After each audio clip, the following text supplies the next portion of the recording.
alive. So, the blistering, hellish sun beats down upon the brown torrid sands.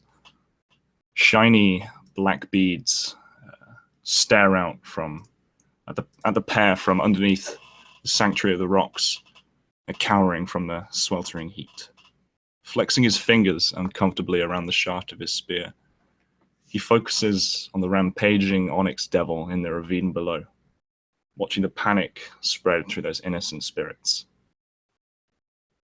Our heroes stare out through the window, catching a glimpse of two figures on the cliff top before the walls of the canyon block their view.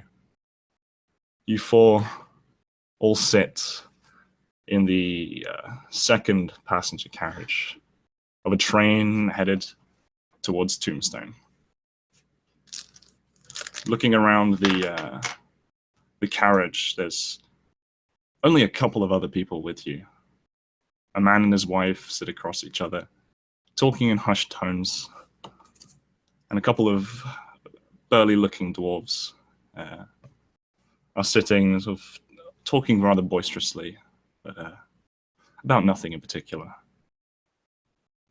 Let's go over to Silas. Just do a quick description of your character.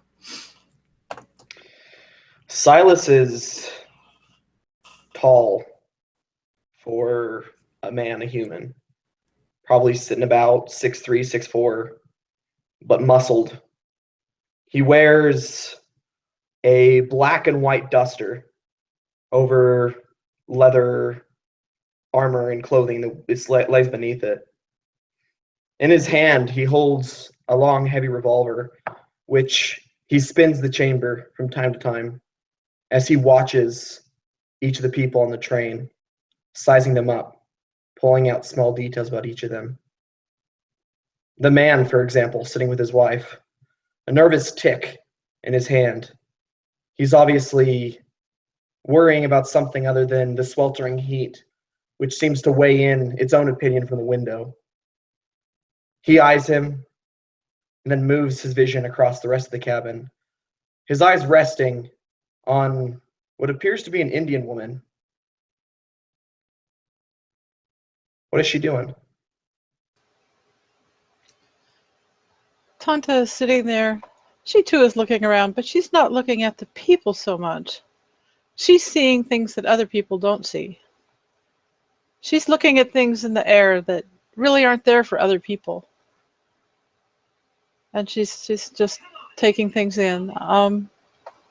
Yeah, she does seem to be a native. She seems to be over everything else. Even in this heat, she wears a blanket, just to kind of, because she does.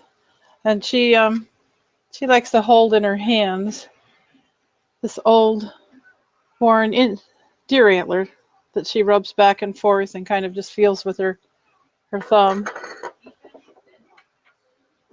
And you might see her after a time set that aside and take out an old pipe, probably made out of bone. It's kind of so old you can hardly tell anymore. It's all stained.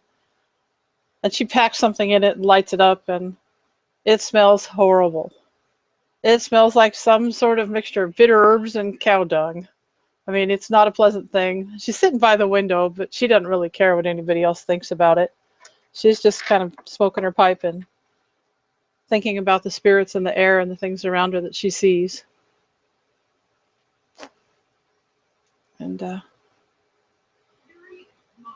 she's not paying that much attention to the other people. Nice.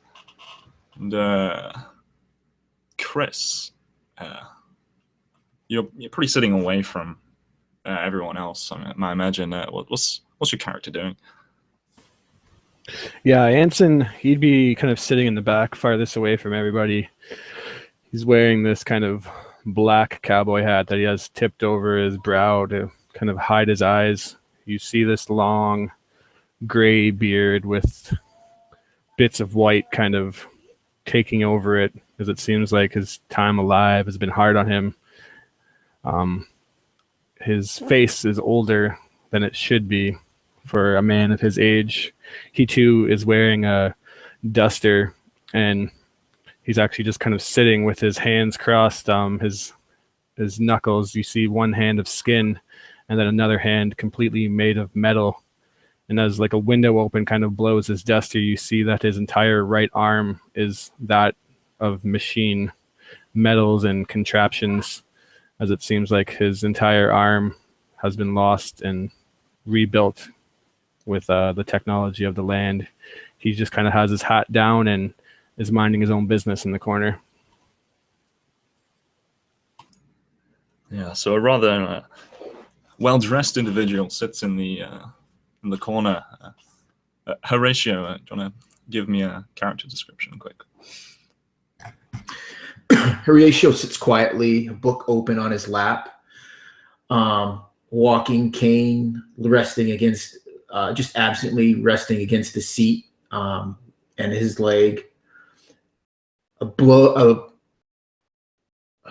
cloud of that noxious pipe tobacco hits his nose, and he coughs. He's a rather tall, yes, well-dressed man. He's immediately identified as someone coming from the more settleized settlements. His suit being that of the latest fashion of Newcomen. He looks up from his book at the almost empty train car, rocking gently in his seat. Good madam. I wonder if you might go to another seat. It would seem your tobacco is an acquired taste. He kind of adjusts these glasses that he has, and he does so. They click, and he flips down a lens, and it kind of like zooms in on the native woman sitting a few seats from him. There's nothing unpleasant in the way that he asks her, and he smiles at her.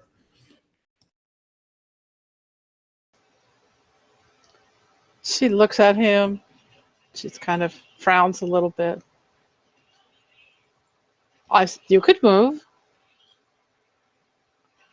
And she kind of grumbles a little and gets up and moves the seat so farther away and opens the window, which lets in another blast of heat. Doesn't really bother her much either. Silas just kind of smirks during this whole exchange, obviously amused that this city man can't handle the smell of golden weed. And he kind of just stands to his feet and walks over to the area where the two cars are separated and walks out on that balcony. Obviously more comfortable in the free open air than in the confined spaces of the cabin. He stands there and he puts a hand on his head, catching a black hat, stopping it from blowing off into the wind, settles it back down onto his head, obviously something precious to him, and kind of leans against the railing, the door still swinging open behind him. Cool. And as the train sort of rounds the corner, the cliffs from this canyon sort of disappear as you emerge from it. And looking out to the window, you see horizon to horizon, this brown ochre cloud looming 500 feet high, bearing down towards you. And it's the biggest dust storm you've ever seen. And the couple sort of look rather worried in the train car, and the dwarven pair stop talking and stare out of the window at this gigantic looming cloud. Anson lets out a big sigh, as if he's being inconvenienced, and then he'll just kind of lean over and close his window that he had open, slide it shut, and then just cross his hands again and look out at the storm, this massive dust storm that's barreling towards the train, seeing if anybody else notices. Tanta hears it coming, and she looks around. She gets up and she closes her window, puts out her pipe, goes around and starts closing other windows to see if there's might keep some of it out. And she just Sure. Yeah, and Silas would frown, obviously wishing he could stay outside. He kind of just says in damnation and walks back into the room and slams the door behind him. Although those few precious moments seem to have revitalized him. Sure. And this cloud looms ever closer, and the train is swallowed whole, engulfed in swirling dust. And just the visibility from the windows is next to nothing. And you hear the brakes screech, and the train grinds to a halt. And you hear over a rather fuzzy speaker. This is the driver.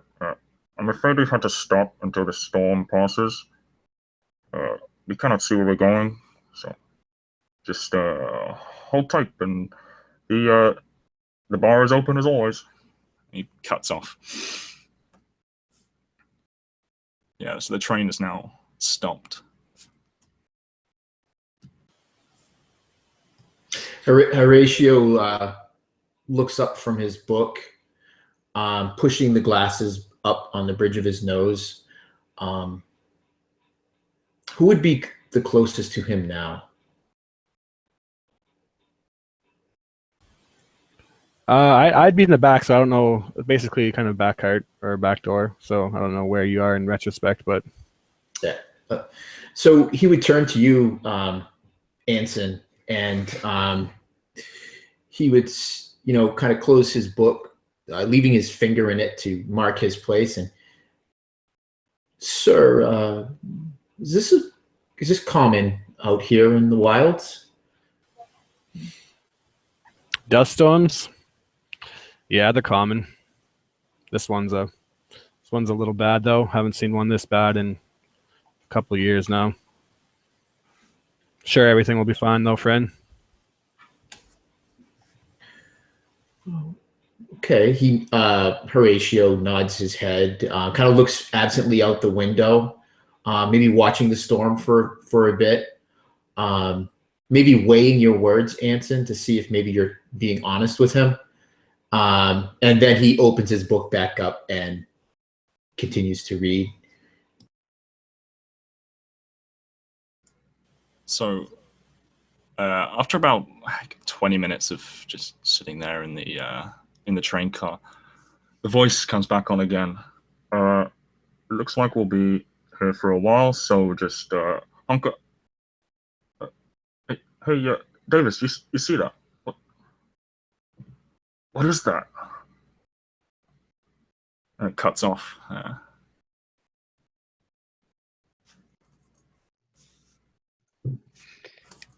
At about this point, Silas would be leaning over the bar, asking for some whiskey on the rocks. And as he took a sip and it kind of like cuts out, he stops for a second and waits for them to say something else. Then when nothing else is said, he downs the entire glass, kind of just almost like sixth sense that something might be happening, and just sets the glass down and starts walking towards the front of the train to start moving up towards the driver, the locomotive. Yeah. And he pulls out both of his twin revolvers, puts the heavy one away. Sure. Yeah, sorry, go. Yeah, Tanta would like to look around and consult the spirits to see if they have anything to say about what's happening, which would be a survival check, I would think. Yeah, sure, Mick. Let me just open up your PDF for your character thingy so I can read it as well, so I can get used to it. Well, that's not going anywhere. Where is it even saved? What did you get? I was just flavoring a survival check, was all. Oh, okay. I thought it was some like cool shaman thing. No. Well, it is, but only because I'm making it. Yeah, I rolled a 1, so okay. Even though I get a +6 to it ain't going anywhere. All right. She doesn't find any spirits. She looks around, and there seems to be a dearth of spirits to speak to at the moment. Yeah. And she's like, Oh, so you can actually do something cool with your spirit sense thing, but Just reading it. But it's you like say a I can? feature thing. Yeah, it's a level 1 feature thing. I'm reading it. Yeah. Unless I'm using the wrong shaman book. No, that's right. I can, but that's just basically locating them. And she Yeah, didn't really locate. So That doesn't really pertinent to this particular thing. Sure. So Silas, as you step out from the bar car,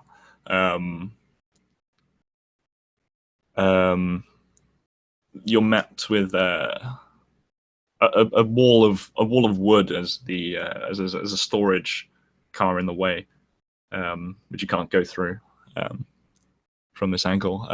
But obviously you can just jump off or go over the top.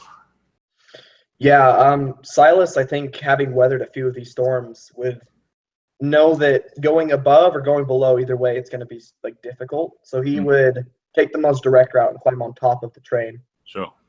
Yeah, make a strength save. Oh, not save, athletics check. Athletics check, okay.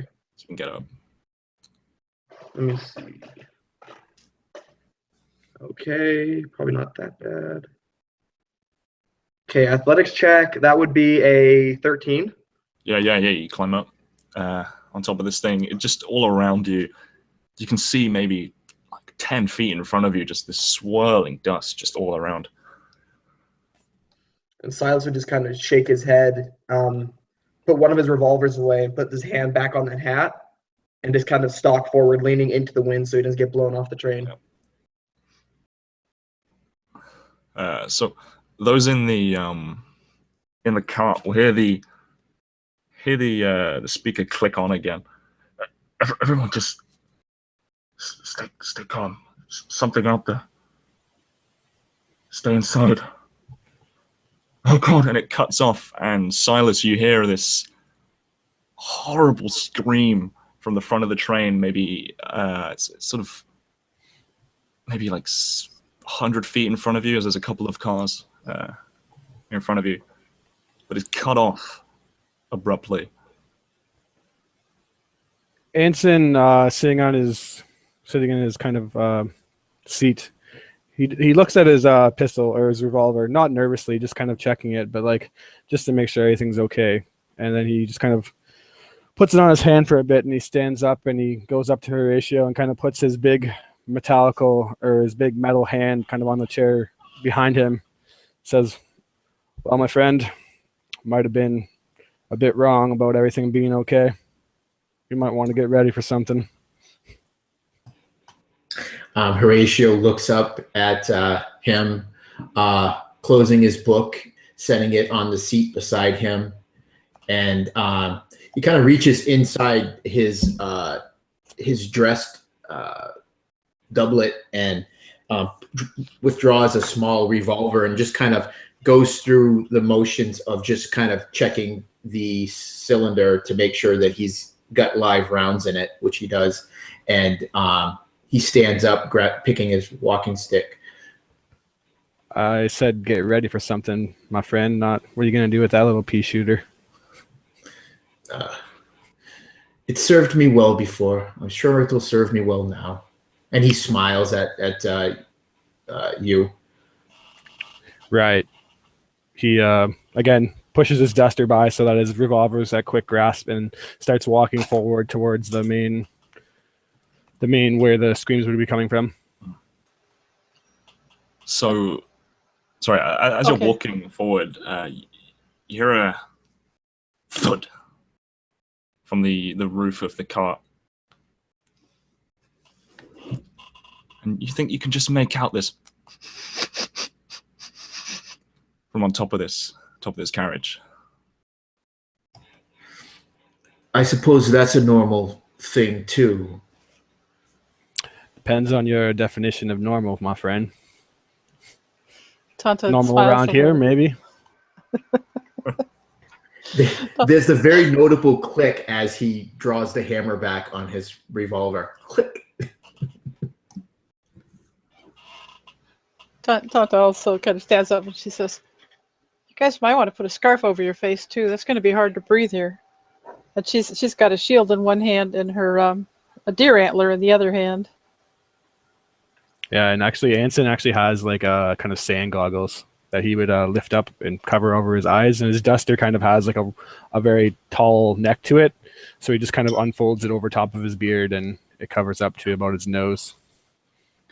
So, so Silas, as you're trudging forward, struggling through this swirling dust, you hear that faint thud behind you, but in front of you, you start seeing this dark shadow, maybe 9 feet tall. It's coming towards you. Based on the scream I heard earlier and all my times out here in the wastes, would I know anything about the wildlife? Yeah, you probably know something about the about the wildlife. So could I roll like nature survival Yeah, or something? roll in nature. Okay. Don't talk like that, man. I ain't dead. Silas can't die yet. Okay, 15. All right. So, as you're thinking, like, what could this be? What the hell could this be? This thing gets closer, and this is not an animal. This is not some kind of normal animal. This thing is walking on 2 feet as its shadow gets a little bit more clearer. So is it this thing like large and humanoid almost? This thing is large and bipedal, yeah. Interesting. Okay, I take a step back, knowing that I'm probably not going to kill this thing on my own. And throw Silas into the bus. Thanks, Carol. I am going to... I imagine this thing's probably seen me if it's stalking towards me. Yes. It's coming closer. Okay, so what I'll do then is I'll turn and I kind of flare my duster so that it catches on the wind. I slide across the train. I'm just gonna make it like a clever way of using my movement speed to drop down in the middle again upon seeing this thing. Oh yeah. Yeah, you drop back in and you hear some like clattering on top of the cart before as you turn your back and slide down into the gap between the storage cart and the bar. Yeah, and I'd press myself up against the wall and just like... Yeah. Well, actually, I'd probably dive through the door and roll back. Just like slam yeah, the I'll door use the rest of my behind you. movement to get back through that door, man. So you hear this thing maybe like 5 seconds later. You hear a couple of thuds above the bar, and you hear this and sniffing. Yeah, I'd look at the barkeep and like put like a finger over my mouth, like don't even breathe, and I would just hold perfectly still. Yeah. He nods, and you see him like reach behind the bar and bring up a small sawn-off shotgun, and just sort of look at you, like looking back to sort of above the roof, then looking back to you. So those 3 left in the one of the passenger carriages. This thing is, you can hear it moving around on top, just sniffing. And can I have the 3 of you make perception checks, please? Yes, sir.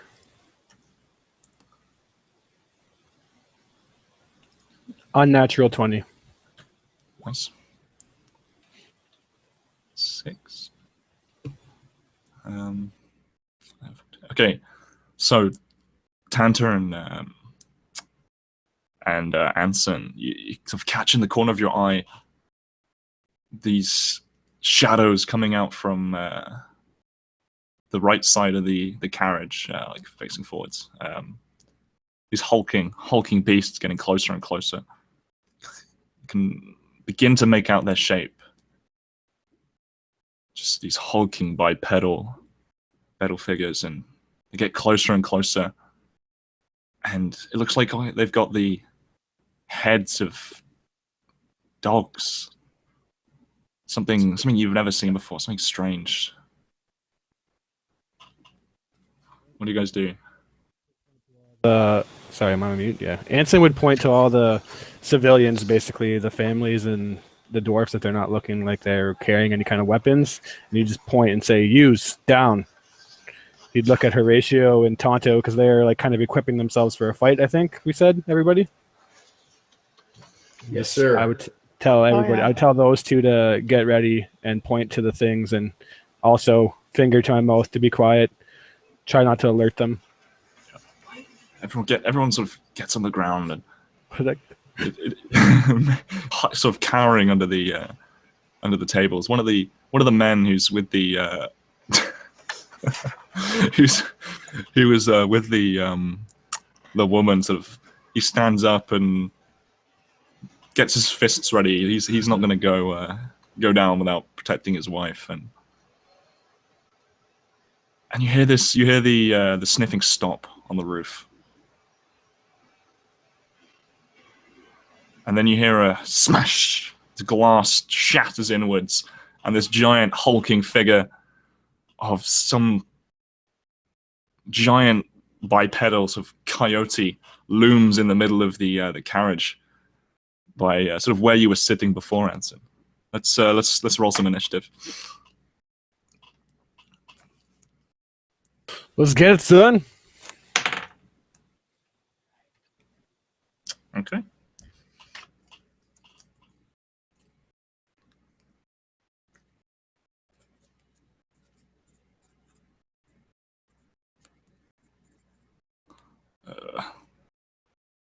So it's 5, 6, 6, 7. So Silas, you hear this shattering of glass in the carriage over, but you can also hear something on your roof sniffing Yeah. away, searching. Yeah. Fetch. So I know if I move, this thing's gonna come for me. And I guess I have the barkeep with me, and he's got a shotgun, which is nice. Yeah, I would slip away my 2 light revolvers and pull out my heavy one. Hmm.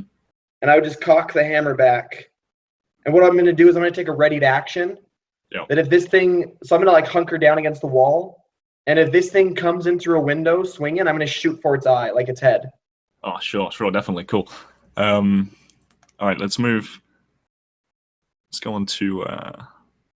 Wow, the next one is Tanta. The initiative has not been good this game.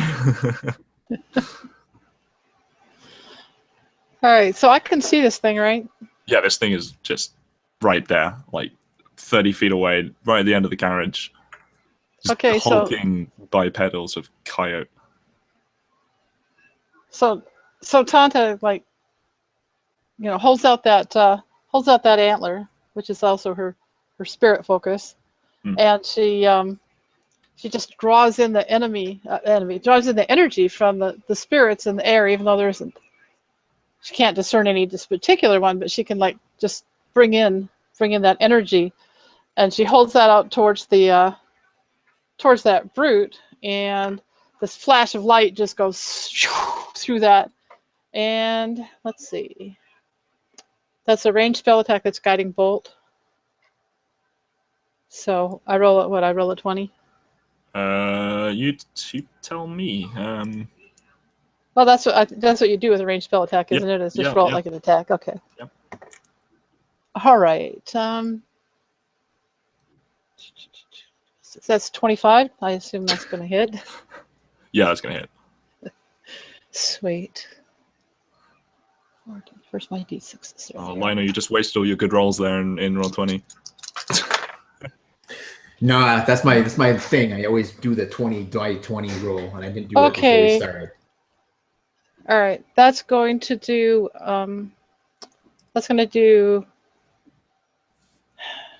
Come on, I can't add. That's ridiculous. Sorry. That does 18 points of damage, and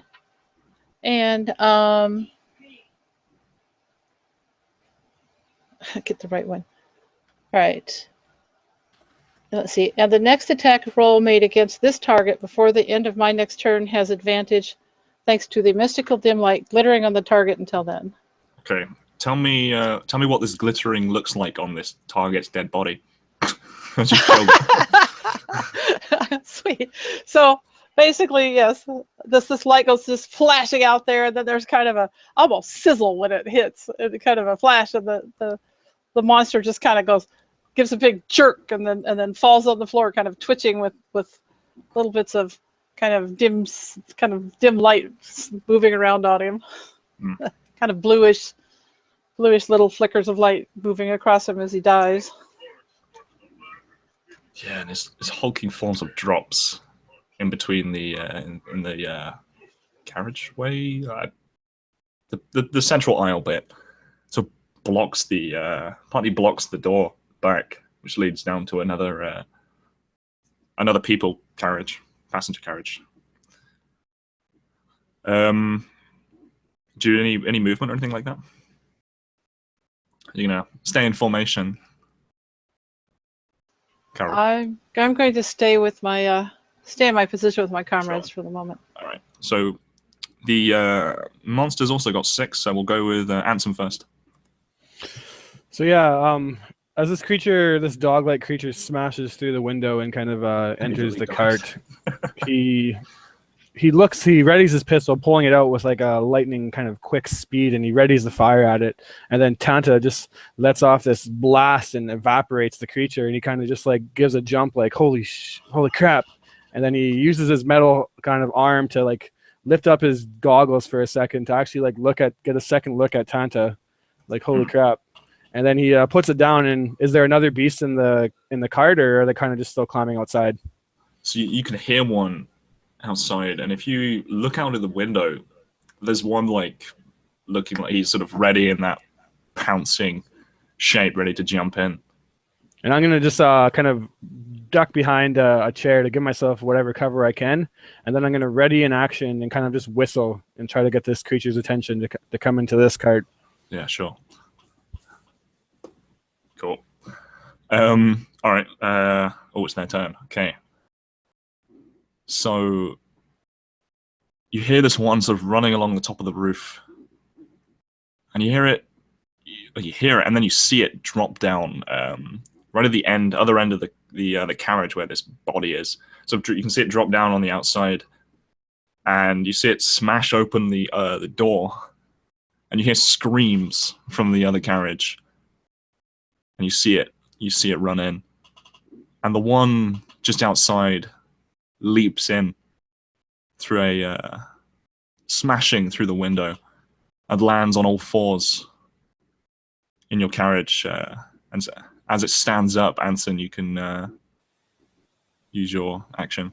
So yeah, as it smashes in and like starts getting a find for itself and probably like eyeing up like Tanta or something like that, Anson will just kind of rest his elbow on the chair and line up a shot, and just with a blast 16 to shoot, the deafening kind of roar of his heavy revolver echoes out through this chamber.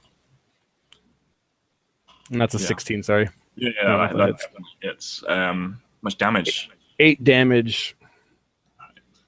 So you just pile a shot into its shoulder, and it just staggers back from the force, but it's still up. Its one arm's sort of staying limp by its side. And let's move over to Silas. You hear this thing moving along, and you hear its claws digging into the roof of your carriage, trying to claw its way in. You can see like parts of this roof just peeling back. Let's go over to Horatio. So Horatio's sort of standing in this aisle nearby to where Anson has taken cover. How far away is this this dog man? This thing is maybe 20 feet from you. All right. So he just lifts his revolver up and takes aim. And as he does so, he presses his thumb down on the hammer of the gun, and you see this trail of blood just kind of run down the palm of his hand and hits the handle of his gun. And the minute it does that, you see this like light blue glow just spread along these runes along the gun. And he breathes out, and as he does, there's like this mist in his mouth, and he goes, "I'm going to use my bonus action, and I'm going to what is it called? Gosh, I'm going to use my Crimson Right to cause extra damage with my revolver, and I'm going to shoot." Cool. I put the AC in, so just like if you hit, just describe your damage. Although that's a miss. Yeah. Your rolls have been terrible. I might drop roll 20 if I roll like. Yeah, just roll physical dice, man. That's fine. Yeah. Yeah. So I shoot. So this bullet fires out of the gun. It just makes this little crack, and it hits the. It just flies wide over its shoulder and splinters into the wall of the carriage. Anson gives Horatio like a kind of disappointed, but like he expected it look. Right on. Right on. Horatio just looks at you and just kind of shrugs his shoulders and kind of walks back a bit. You know, kind of takes a few steps back. Yeah. All right. So, Silas, this thing is trying to bust its way in through the roof. It's maybe like it'll probably get in on its next turn. So You if see his you'll allow hands. me, can Yeah, I yeah. adjust my ready to action? Yeah, definitely. You can probably take a shot at it. Yeah, so seeing this thing kind of tearing through the hole, I kind of like size up how big the hole is. And I kind of lean and dive and slide across the floor until I'm Yeah. right beneath the hole, and I just point up and shoot at it. Awesome. Yeah, roll attack. Oh, baby. That's probably definitely going to hit. 13 on the dice. Yeah, that hits. Yeah, plus 5. I put the AC in the chat. Oh, okay. I was wondering what that was. Like if that was for somebody. Okay, so 6 plus 3 plus 3. That's 12 points of damage as I peg this thing right in the face. Awesome. Right, this thing is just heavily wounded. You probably like took off one of its ears, gave it a grin as the bullet sort of shears up the side of his mouth. Yeah, I imagine it actually slipping in through the cheek and coming back out, ripping tendon and flesh. Oh yeah, Kind of like giving it like a Joker, like half smile. yeah. That was exactly what I was picturing. It doesn't yowl in pain. Tanta,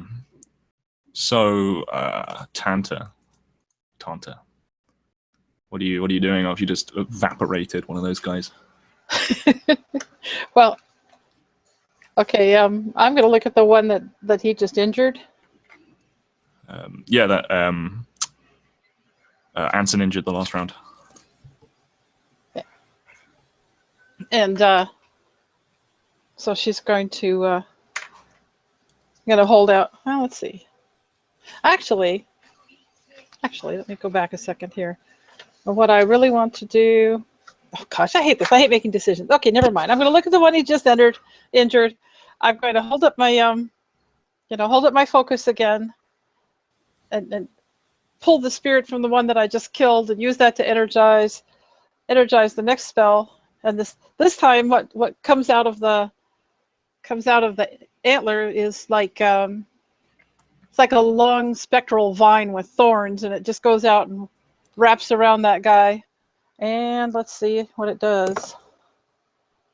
Okay, 17 plus 6 is going to hit, right? Yeah. All right. It's not going to be as exciting, but it's going to do 6 points worth of damage and pull it 10 feet towards me. All right, so this thing is now probably around 10 feet from you. Still alive. You can just see sort of it's bleeding horribly on its chest where this thorny vine just latched on and pulled it over. This thing is very, very injured, very angry.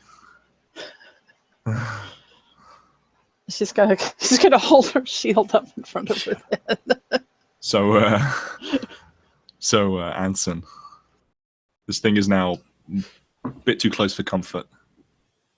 Yeah, so as she was kind of lining up her next attack, Anson actually, like, in expectation of what she just seen last time, he actually ducks down for a moment, expecting like another blast. And then as the thorny kind of vines, these spiritual vines come out and rip this creature closer, now that it's in kind of like this striking range, instead of wasting bullets, he's going to kind of start walking forward towards it. And you hear the heaviness of his steps as his big mechanical arm kind of just like stands out, and you hear like steam kind of pumping through, and it kind of just really moves almost like robotically. It's not a smooth or kind of crisp thing. It's very like jagged, and his arm just kind of lurches forward and he pushes it in a fist, and then he's just going to slam it into this creature's face. Rolling a hit and 9 bludgeoning damage as this big steam mechanical fish just punches into this creature. Yeah, describe to me like how you kill it. All right, so the vines are holding it down, and as he's walking forward, it kind of like lets out this screech and tries to jump forth and like snap at Tanta, but the spiritual vines have it too restrained. Anson actually comes up right behind it, and he's just gonna grab onto the back of this thing's nape and just squeeze, and you see the steam and like the kind of mechanism start to tighten like a vice grip, and he literally just strangles the life out of this creature, and you hear a snap of his neck. And then he just looks at it in disgust and kind of like throws it to the ground. Yeah. Gives the lady like a nod, like that was impressive. Respect. And then She nods back at approval. looks back at Horatio, not so much respect. And then we'll kind of look around and see if he hears any more of these creatures. Sure. Come on, there's more of these. So you hear screaming from the carriage a bit further down. And you hear more smashing of glass, as you can only assume more creatures have entered that carriage. The one, Silas, he drops down into your carriage, having clawed the rest of that roof open. And he's gonna run straight at you with a howl. And he's gonna try and latch onto your shoulder, see if he hits. So that is a total of 14, which you probably miss. Yeah, 14 just barely misses. What's your AC, by the way? I have 15 AC. 15, okay. Yeah, so as he kind of lunges at me, I bring up my gun actually and stick it right in his mouth, catching his mouth onto the barrel of my metal gun. Cool. Right. And darting back to the carriage with the three of you in, you hear another one land on top. And another one darts in through the window. Seeing the bodies of his fallen friends, he's going to stare at Horatio. His eyes glowing red. Can you make a wisdom save for me, Lionel? Sure thing.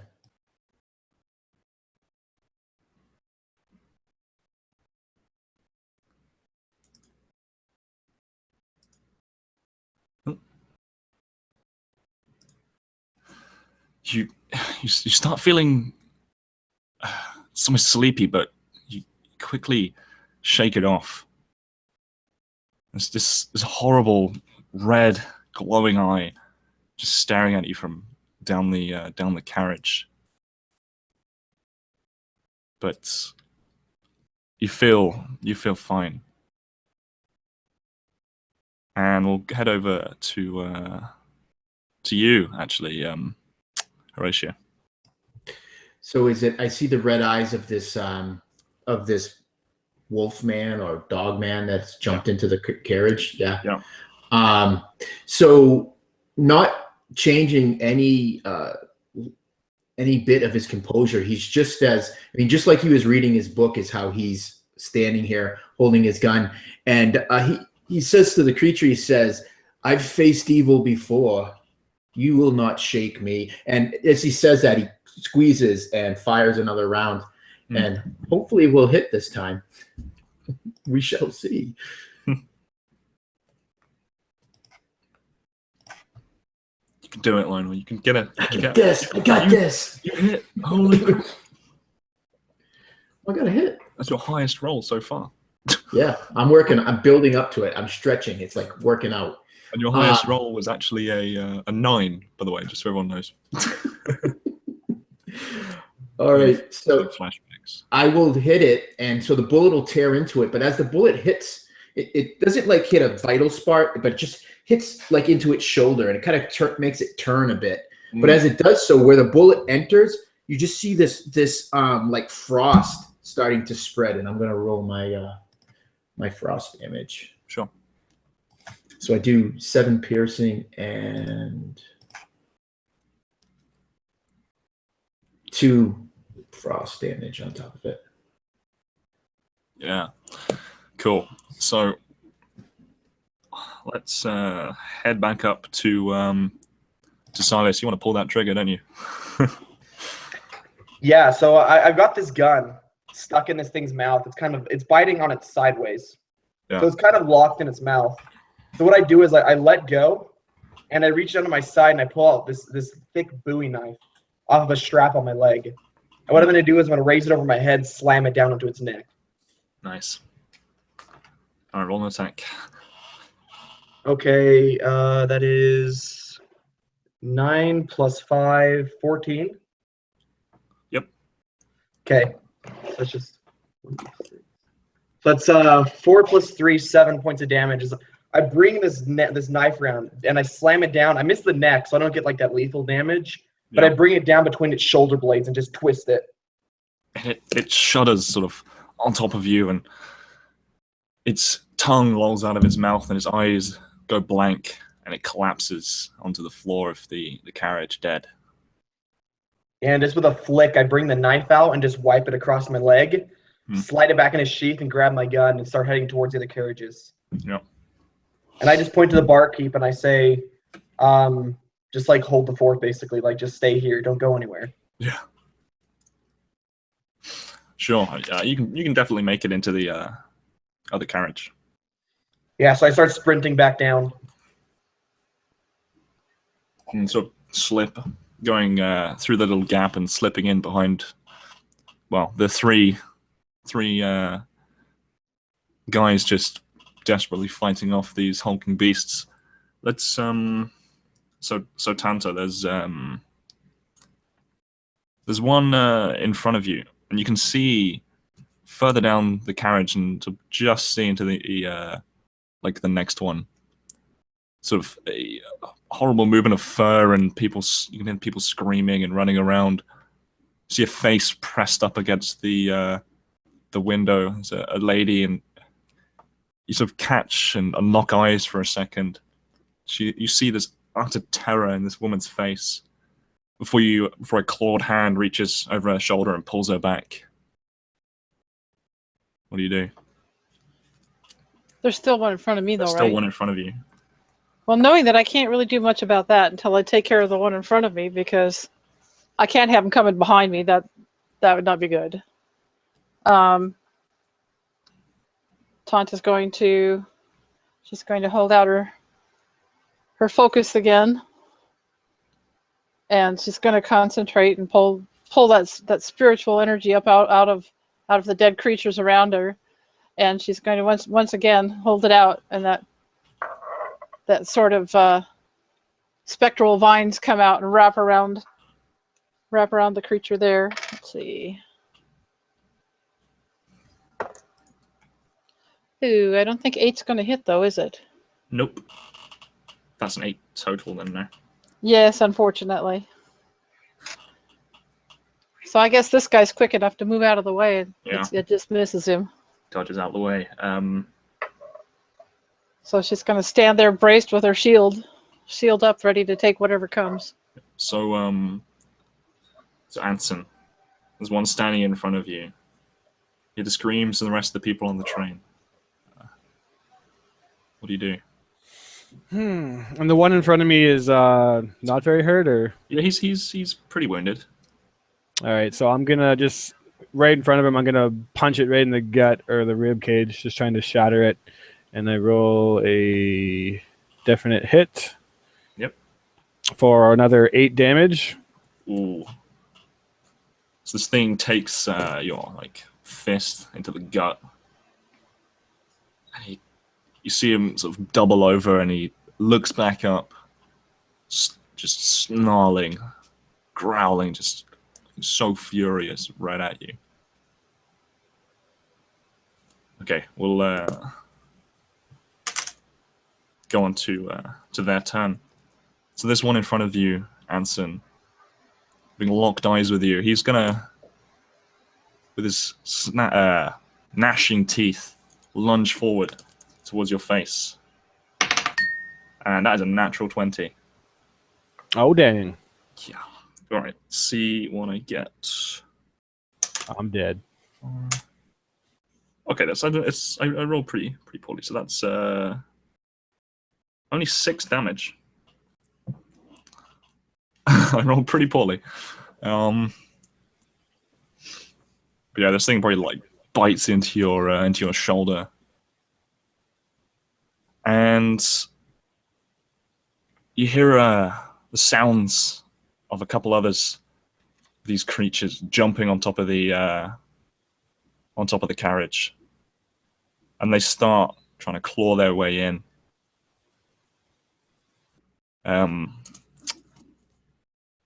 Horatio, you hear these creatures. So Anson killed the one that Horatio had shot just moments before. Nope, he is still alive and has bitten Anson. Okay.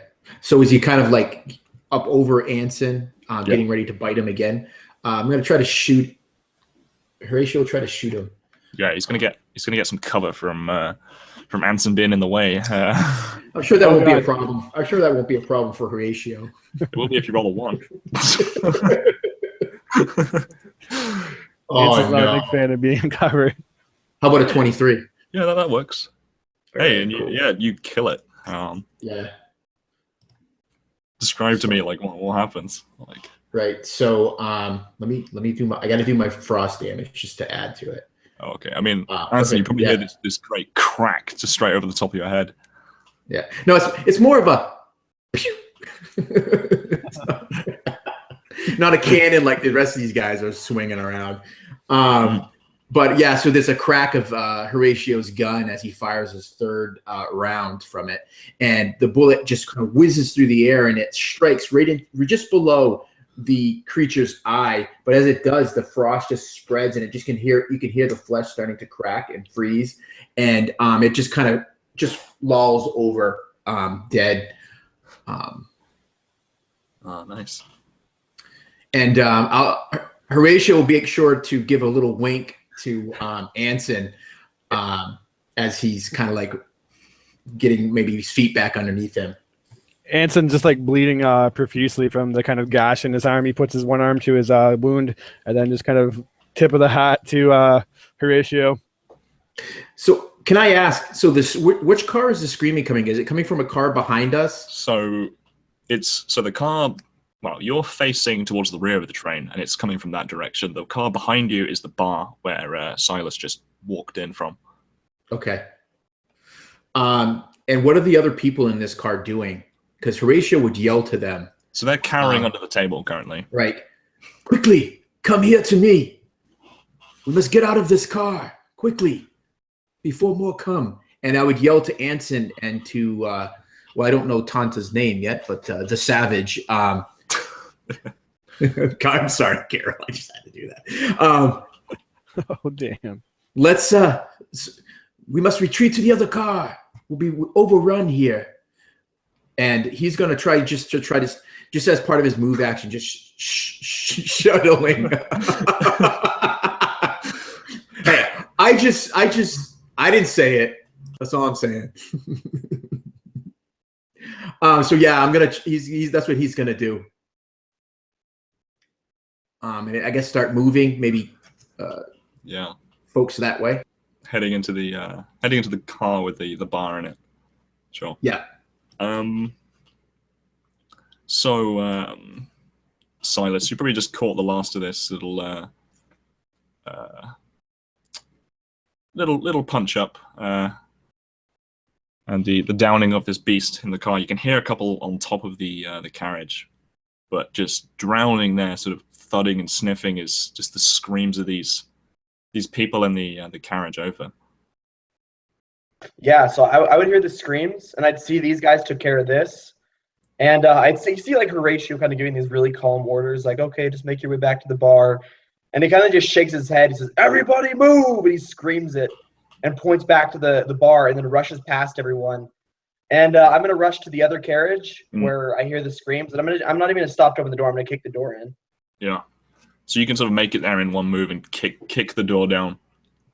And you're met with this, mostly just glass everywhere. There's...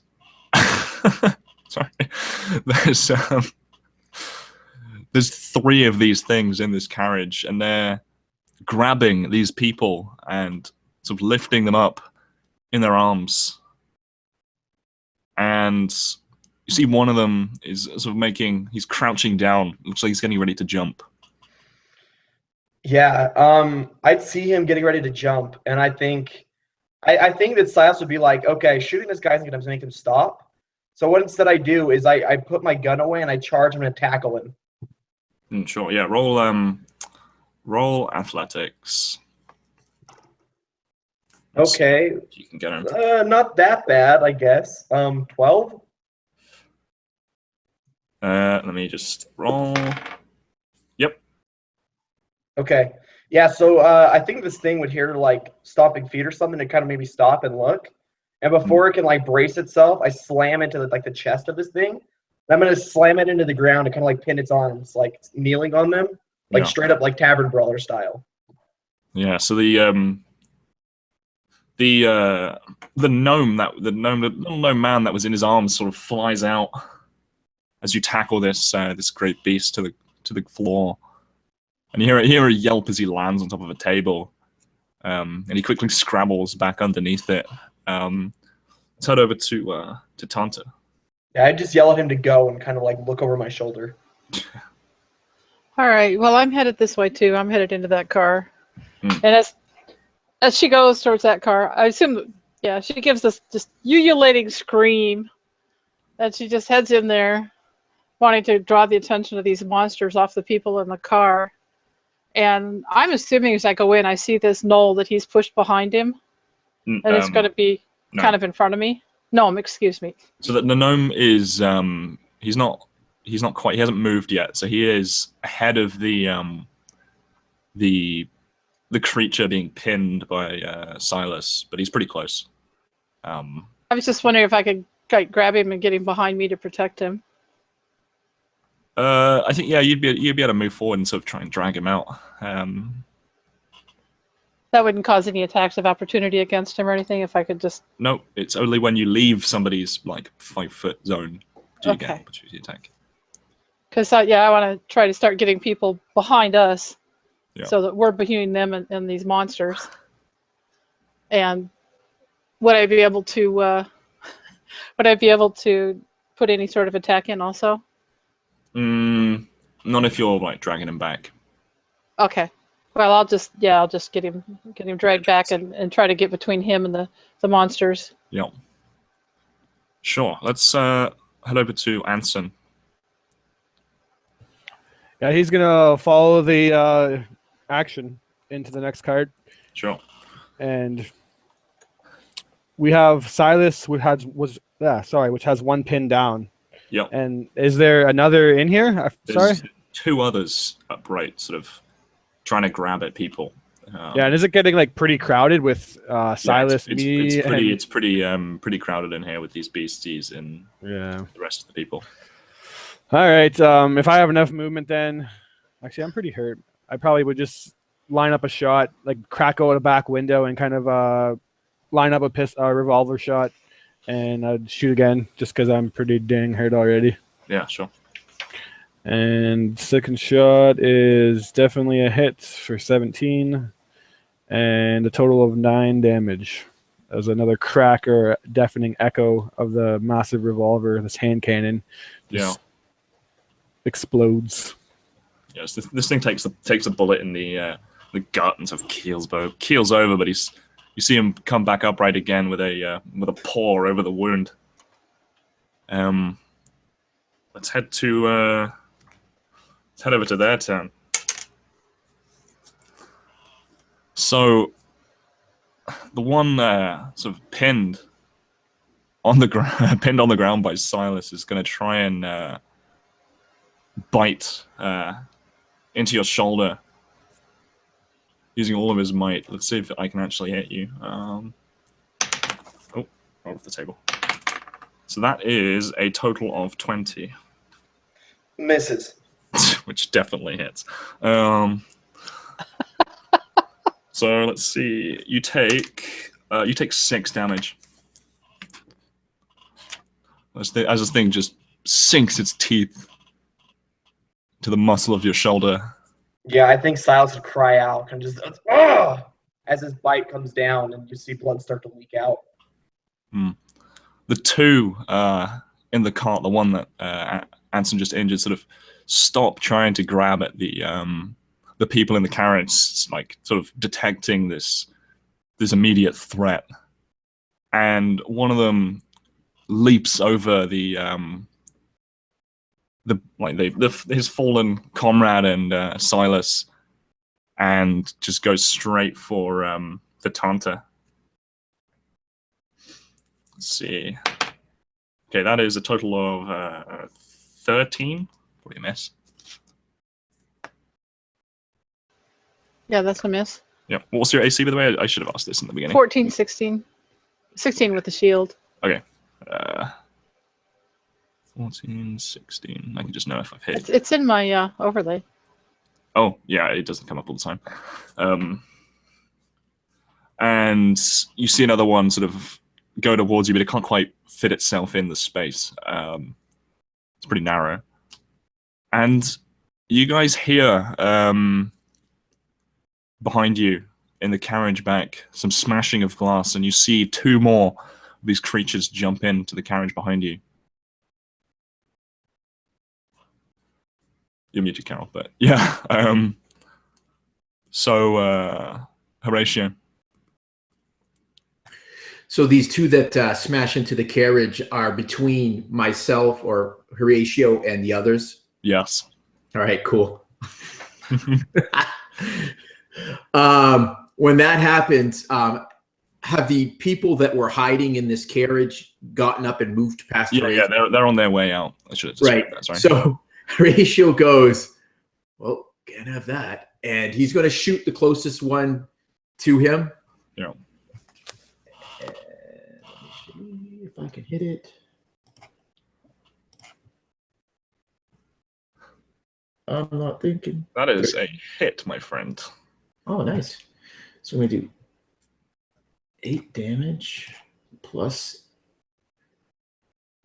So yeah, so this one just hits, and again, the frost from the bullet wound just starts to spread across its the wound. It probably hits it like pretty deep in the thigh. And then Horatio, the true hero that he is, says, he kind of nods at the creature, steps out of the carriage, slams that door shut, and retreats to the bar. The bar one, and I guess when he sees the bartender with the shot-off shotgun, he'd say, "You do know how to use that, because you're going to need to use it soon, sir." And he would just kind of just usher everyone, just get to the back of this carriage. Yes. And I'll be ready to die. Sure. So, Silas, you've got this one sort of pinned in front of you. It's just taking a chunk out of you. What are you gonna do? So I almost imagine, are the teeth still like kind of latched in my shoulder? I'm leaving it up to you. I'm gonna say yeah. They're kind of, it's still like grabbing onto my shoulder. This teeth just locked into my flesh. And I kind of just shake my head and say, "Your funeral." And I place the gun, my revolver, right against the temple of this thing. So how do you want to do that? If it's like literally almost no chance of missing. Roll with advantage. With advantage, okay. Yeah. Oh, that was a D12. Okay, well that's gonna hit. So that's a 21, not net 20, just 21 total. Yeah. Okay, so I place this thing squarely against the side of its head. Oh, that's double 8s. So that is 19 total. Yep. You blow this thing's brains clean out of its skull. Just Yeah, splatters on the one remaining non-shattered window. Yeah, just. And I kind of like look over at the gore and I kind of just shrug. And I'm imagining one of the captives gets like coated in it. Who is getting carried by one of the gnolls just gets coated in his gore. And I kind of just like look over at her and shrug. And I reach up and pull its like head that's like now deadlocked on my arm off of me. Just pry its jaw open and let it slump to the floor and stand back up. Nice. All right. So Tanta, you may have got like a bit of brain splattered on your face as you're pulling this poor gnome back. What do you do? Turn around and see the carriage behind you has now got 2 of these things in. Are there any left in the carriage we're in? Yes, there are 2 left in the carriage you're in. Boy, there's 2.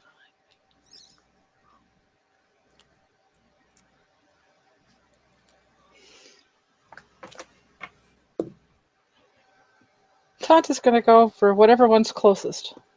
Yep, there's one like pretty close. All right, and she's going to hold up her focus and pull up those spiritual energies, and out goes. Well, that's a good question. Are there any injured? Yeah, there's one of the ones with you is injured. I believe Anson shot. Okay, him. I'm going for that one. Yeah, one of the ones in the other carriage is also injured. Okay, well, I'm going to go with the injured one that's in our carriage. Yep. And I'm going to go ahead and cast the Thorn Whip on it again. And I'm going to miss. I guess I must have got brains in my eyes or something. I'm wiping my face with one hand and trying to cast with the other. It didn't work too well. So are I you just. close? Hmm? What did you get? Just I should put the Oh, AC. I'm not even close. It's 2 with plus 6. It's 8. Oh, okay, yeah. I just put the AC in again so you guys can look at it again. Okay. Yeah. But she's I think she's going to move back to sort of back up Horatio, head back in the other thing. See if You're she gonna can go into the take other some carriage. Yeah, take some of the pressure off of him. Okay. So when you go into the carriage, there's just 2 of these beasties, and the rest of the room is rest of the carriage is empty. Oh, I thought he had the I thought he had this other people in there. No, we've got them. He got them out. Oh, okay. I had a fighting withdrawal from that carriage. Brave Sir Robin ran away. Okay. Yes, brave Sir Robin. Well, all right, if that's all right, then I'll stay where I am. I didn't quite understand what he'd done with the other people. I knew he'd done something with them. You, And I you missed turn around exactly and realize, oh crap, that's not a way I can go. Just shut the door again. Yes, shut the door and turn back towards our own cabin. No. All right, so Anson, there's one like right in front of you. All right, then he's gonna wind up his big metal arm and see if he can slam it into this creature again, finish it off. 19 to hit and a total of 2 damage, 1 and a 1. It's kind of the mechanism's like jolt or whatever, and kind of like jagged, and it's not like a full. The technology isn't that great, so Should have oiled it before you started. yeah. Yeah, it's the dust. Clogging up your. He hits it with his other arm, kind of like slamming it because it's clearly not working the way it should be, and is just like cussing or something. Yeah, sure. So the 2 in the carriage with you guys, the other one's he's going to make an attack for you, Anson, and the he hits. Nope. He lunges for your sort of like your neck, but you definitely dodge out of the way, and he falls past you prone, as having just rolled a natural 1. And yeah, the one that's sort of looming over Silas. Well, yeah, he's just stood up. Probably similar height, but he's gonna charge forward and make an attack on you, Silas. I think that's a miss. Yep, that is a miss. I got a 14 altogether. Yep. Okay, and I just imagine like Silas knowing the way these things work, kind of just senses the savagery as it prepares to attack, yeah, and as it like charges towards him, kind of rolls to the side out of the way. and you hear the door opening at the far end of the carriage, and you hear a gunshot crack out, and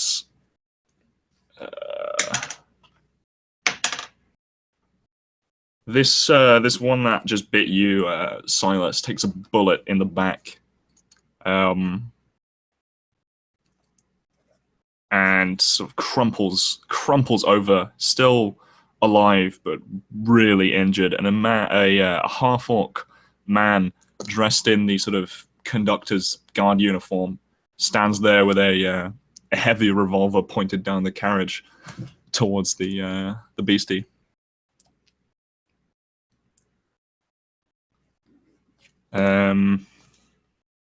And Horatio, you hear a thud on the roof, and you can see up through the hole which has been clawed into the top of this carriage. You can see the body of this thing looming over, getting ready to jump in. Everyone in the carriage sort of starts screaming and hiding underneath the tables. The barman readies his sawn-off, pointing at the hole. What do you do? Knowing that I left 2 of those things in the carriage behind me, I would yell to the barman to cover that door with the gun, and I would have a whole readied action to shoot. Actually, it's the end of the round, isn't it? I'm just going to step over to the opening and shoot up through. Actually, I'm probably not going to do that. I'm just going to shoot with one hand because I have my cane in the other hand. Let me try to do this.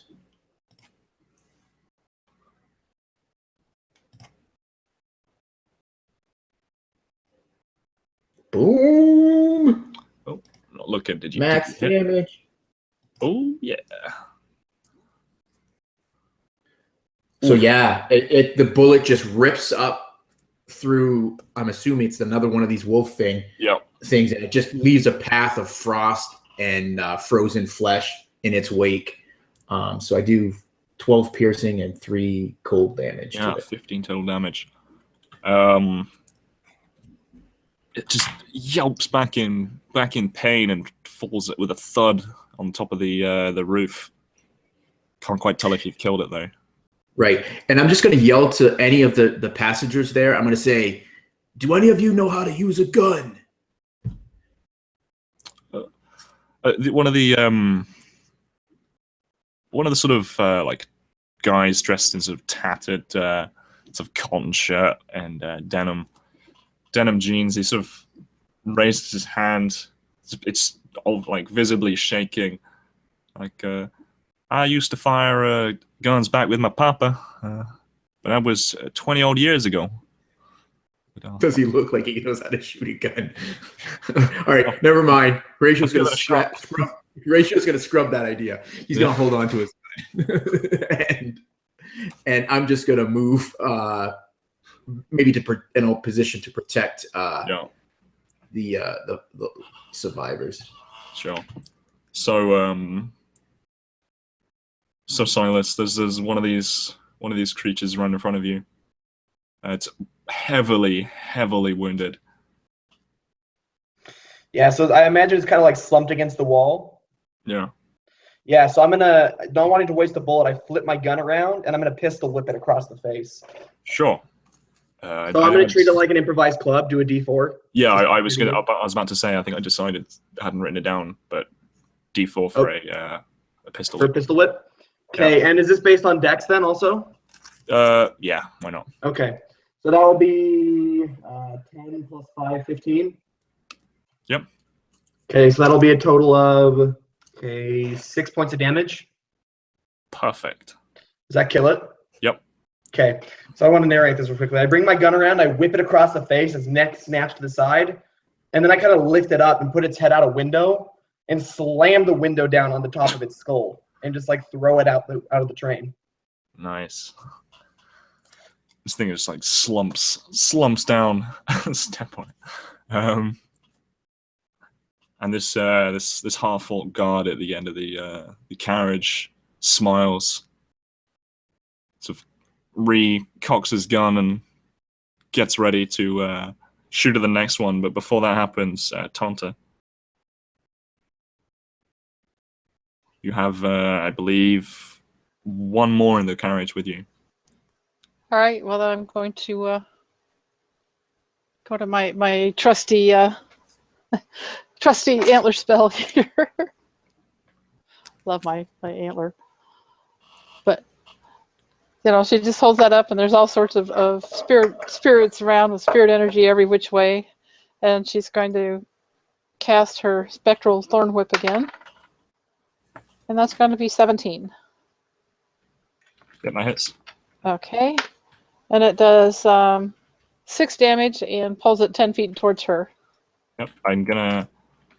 So, Silas and Anson, I'm gonna give you the opportunity to take a opportunity attack if you wish. Sounds good to me. So you want to go first, Anson? Nat- Yours. 20. Nice. Using what are you using? Like punching the thing? Yeah, I'm punching it. I'm Well, assuming you can that's only use what. melee in And opportunity. then I rolled 2 7s on my D8, so a total of 15 damage. Yep, this thing is dead. Very much dead. Describe. I imagine describe Silas to is like me. turning with a throwing knife as I'm you like, just "Good work, clock this Anson." thing. Yeah, smile. There you go.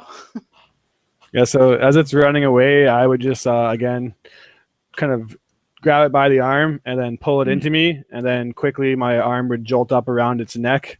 I would lift it straight into the air. And you wouldn't necessarily think that this older man would have this kind of strength. But it seems like the hydraulics of the arm do most of the lifting. And just lift him straight into the air and then start to squeeze again. And as the creature just kind of like helplessly tries to claw at my face with like a force, he'll just kind of choke slam it into the ground. You'd see the wood kind of splinter and break as he like literally puts like almost a hole into the ground, and the creature just lies there lifelessly. Nice. So, so the half-orc steps forward. We need to get this train moving again. We're sending ducks out here. And you see, like, just behind him as he's strolling up the carriage, like the carriage sort of behind him, there's just blood. You can't even see into the carriage, but the entire sort of window of the door is just splattered in blood. And he strolls over the bodies. So, you coming? I could do with your help. Yeah, Silas would just kind of stand up, kind of wipe off the end of his pistol, which is now kind of caked in a little bit of blood, and pull the hammer back and just nod at him and start walking towards the other car with him. Yeah. So, Lionel, Horatio, you hear another thud on the roof, but this one, this sounds way heavier. This just guttural, just growling, louder than any beast you've heard before. And it's heavy footsteps going towards the hole. And you can see it just cast a somewhat of a shadow over the top. And if you look through the hole, you can just see this even bigger, like bipedal coyote, just teeth bared, looking down at you with red, glowing eyes. This thing is like twice the size from what you've been fighting. What do you do? You mean other than wet my pants a little bit. Yeah. I'm going to, or Horatio's going to yell very quickly to the cowering people. Now, wait, if I look through the door, there's windows in these doors between carriages. Do I see the other ones still in that other carriage? Or did they, yeah, like, he is just about, one of them looks like he's just about to smash through the door. right. You can't quite see the other one because the window's basically blocked. Right. I'm going to look back at the people. I'm going to look at the bartender. I'm going to say, okay, this is what we're going to do. We're going to go back into that other carriage and with guns blazing, and don't stop, because I'm not stopping. And I'm going to look at the bartender, just make sure he gives me a nod that he understands what I just said we're doing. And I'm going to flip that door open, and I'm literally going to shoot that one that's at the door. Yep. Coming through. I'm going to shoot him right through the window. Sure. Roll an attack. I believe this is one you've injured. That's what you got. Boom. So close to a natural. Joe, you want to roll your like frost? Yeah. So you kill this guy.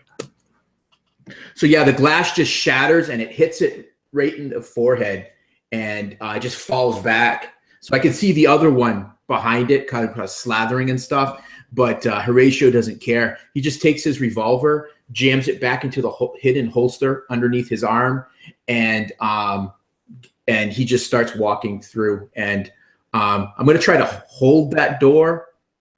Yeah. No, wait, no, I don't want. I'm going to flip that door open. Frig it. Sure. And go through. Now, where's the bartender in relation to Horatio? He is trying to get people to come out and hurrying him up. He's not too far behind you. Okay, good. He's sort of bringing up the rear. So what I'm going to do is I'm going to open that door to get ready to go in. Or do I have time? Do I have enough movement to get into that? Just about, yeah. Yeah. So I'll get that door open, and I'll step into the carriage and get ready to die. Sure. So Silas, this half-orc's come in, saved your butt a little bit, and he's heading towards the front of the train. Yeah, I'd give him kind of like a respective nod and make my way back that way too, knowing that, assuming, because I didn't look in the other carriage, assuming that Horatio's still in there. And I would kind of pull that door open again, and I guess like I'd probably like look in right as he shoots the knoll. Yeah, it's not a knoll. Oh, the coyote thing, whatever. They're like bipedal coyotes. Yeah. So like right as he shoots that, I almost imagine that I come in right as he shoots it. I kind of just nod to him as he comes in, and the knoll's facing him. I mean, not the knoll. The creature's facing him, right? Yep. Yeah. So what I'll do is I slide my revolver back into its holster, and I'm gonna run up and I'm gonna choke hold it from behind. Sure. Yeah. Try and choke it out, maybe. Roll a athletics so you can grapple him. 16 total. Yep. That definitely beats what he got. Yeah. So my arm slips underneath its shoulder, and my other one comes around, and I just grip it like this in a chokehold, and I start squeezing it so it can't breathe. Yeah, it's just you see. Horatio, you get a good view of this thing trying to bring up its arms and scramble at Silas's arms to try and pull them off, but this thing's struggling. Silas is obviously a very strong man. So, Tanta, Silas has left the room with the half-orc sort of soon behind him. You've got that gnome with you. All right. I'm actually confused as to which way is towards the front of the train. Where those lot are heading. So behind you. I'm sorry, where what? Behind you. So if you turn around and follow those guys, that's towards the front of the train. Okay. So the opposite way of Horatio would be towards the front of the train. Yeah. Okay. Oh boy. I hear all that racket back there, and I don't hear a whole lot coming up from where they're headed towards the front of the train. And I'm thinking Silas is darn tough. Between him and that conductor guy, they're probably all right. I don't know. What's Anson doing? Yeah. Anson is probably standing, holding his wound, and probably sizing up which way is worse. Also, So yeah, the back towards the back of the train, you can't actually see into the carriage. It's just blood. And then going back towards the front of the train, there's your companions and half orc, and then you can see one more creature. There's just a pile of people at the end of trying to get into the carriage that everyone's trying to pile into, desperately getting away from whatever the hell that thing was on the roof. Right. I'm like, Anson, why don't you go with the conductor, and I'm going to go back and help Horatio. Oh, that's both heading the same way if you're doing that. Oh, Do you want me to why don't we draw- go together, Miss? yeah. Okay, Lionel had me confused there. I'll blame him. My bad. So going the other way is towards the train. I shall. Going towards Lionel is going towards the head of the train, right? Okay, think of it this way. In order of sequence of carts, it goes locomotive, bar cart, which you were in, Lionel, the cart we started in, and then the cart we moved into to save the gnome and other people. All right, my bad. So I'd like to retcon something. I didn't realize the train was that way. Actually, no, I'm not. I'm not going to retcon anything. But there wasn't really there's not really an exit out of the bar. You have to kind of climb up on top of the train. Because there's a supply cart right after the bar. Right. Oh, That's okay. okay. Horatio doesn't know anything about the whole half orc and starting up the train, so nothing I did would change. Right. I'm just reoriented right, though.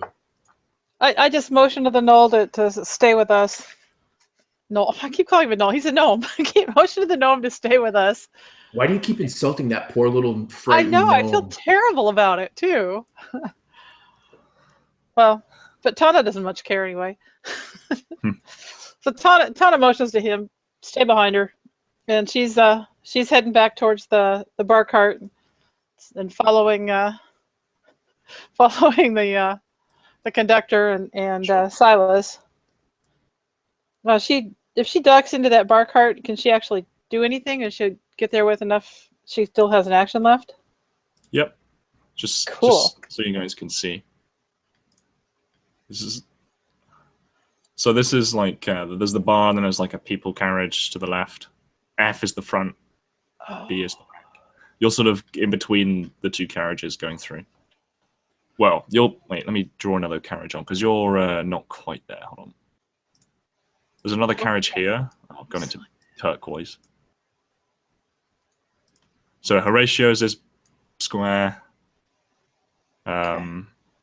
Like Silas and that half orc are like over here. You're back here. So Anson. Does that make sense? Yeah. Cool. Yeah. So I'm gonna duck in there, and I'm going to. Now, has that big creature actually made it into the cart? You don't even know of this big creature. Well. If I look there, how many monsters am I going to see? There's one more monster in the carriage which is blocking the view into the barn. He's being grappled by Silas from the back. Okay. Yeah, you don't know about the big one. Only Horatio does. Cool. Then I'm going to move into the bar cart, and I'm going to like move to one side so Anson can come in behind me in the gnoll. I'm going to hold out my antler and concentrate and pull up those energies. Gnome. Oh gosh, it's terrible. Poor little guy.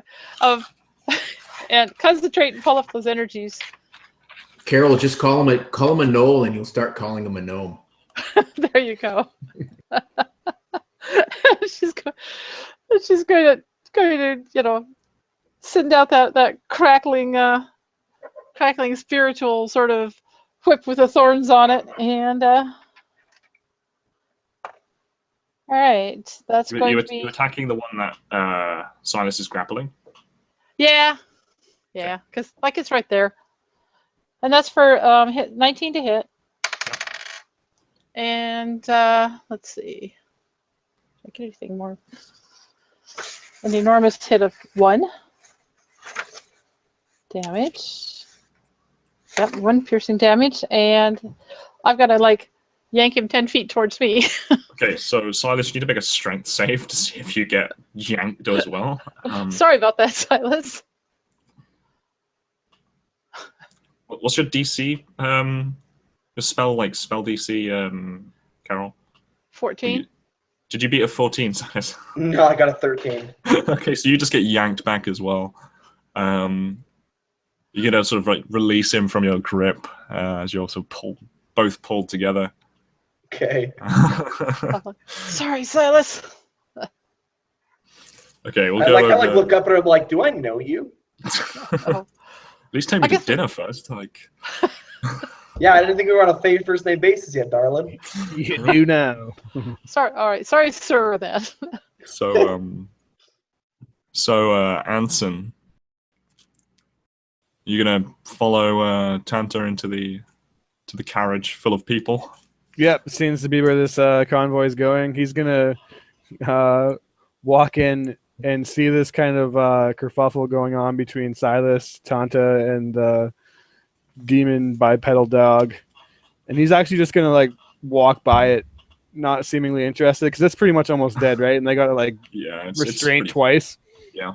He's gonna walk by and go to the bar cart and actually just like grab a big bottle of whiskey and Oh, start okay. slowly pouring a drink, because he doesn't know about any Nope. big horrifying creatures that are descending upon him. So As you're sort of walking past, there's like a bunch of no, don't go in there. But you just ignore them and head straight in. As you're walking past, you see Horatio. He's got his revolver back out, and he's emptying the spent cartridges onto the floor off to the side of the door, and he's just kind of watching you walking by as he's putting new cartridges in. he's like, oh, Doesn't say anything to you, but just watches you walk in there. you hear Anson, I need a drink. Yeah, Start so going towards it. He's probably assuming he looks like he knows what he's doing. Yeah, He'll so you- probably- There's like no bartender. He Pistol. just reaches around and pulls out a bottle of whiskey. Yeah. yeah, you just Sorry, pull up this a is going to stool. be comical. No ice or anything, just a full cup of whiskey. That's what I'm drinking. So yeah, you sort of pull up on a stool, pour yourself a drink, and then you hear this thud. Something really heavy drops in behind you, and you hear this just this horrible growl. Sipping the whiskey, and as the thud kind of like thuds, it like shakes my cup and gets like whiskey all in my beard. Kind of like put the cup down and then slowly look behind me. Yeah, this, and you catch this just as it's making a lunge towards you. So that is a 16 altogether. That gets it done. I'm so dead. Oh shit! And That means he rolled max damage. yeah, that's Oh, the crap. sound for DM holding hidden max damage. Fire alarm. Saved. Hey, you were saved by the bell, man. Well, let's end session on that note, and we'll just take this up What a next week. cliffhanger. Man, getting attacked from behind like that, I'd say that's an emergency too. Yeah. You know it's Aw, a good man. sign when the That's DM kind- starts doing the hype horns when he hits you. You know it's a bad sign when fate has to intervene. You take 10 points of damage. Yeah, I'm unconscious as shit as my head just slams against the bar and just see this creature's tearing into my back. You see Anson go into unconscious state, or no one sees it. Oh yeah, we just hear it. So Harry, let's take a little break. Yeah, break sounds good. Cool.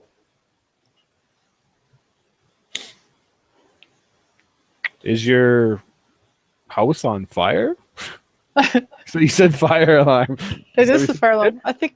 No, he's in college, Oh. I think. Oh, I bet he has to like go outside from like the drill or something. Yeah, they Yeah, go he's fire on like drill. he's on like the whatever. 14th floor. Yeah. Poor sap. He's gonna come back Okay, we'll wheezing do. and panting. We are on intermission as the DM's campus may or may not be burning down. Like the news line. Is this the new London Fire? You know, Is this the end of our game when the DM dies? Man, and it was going so well. he's not dedicated or Still sit on English news.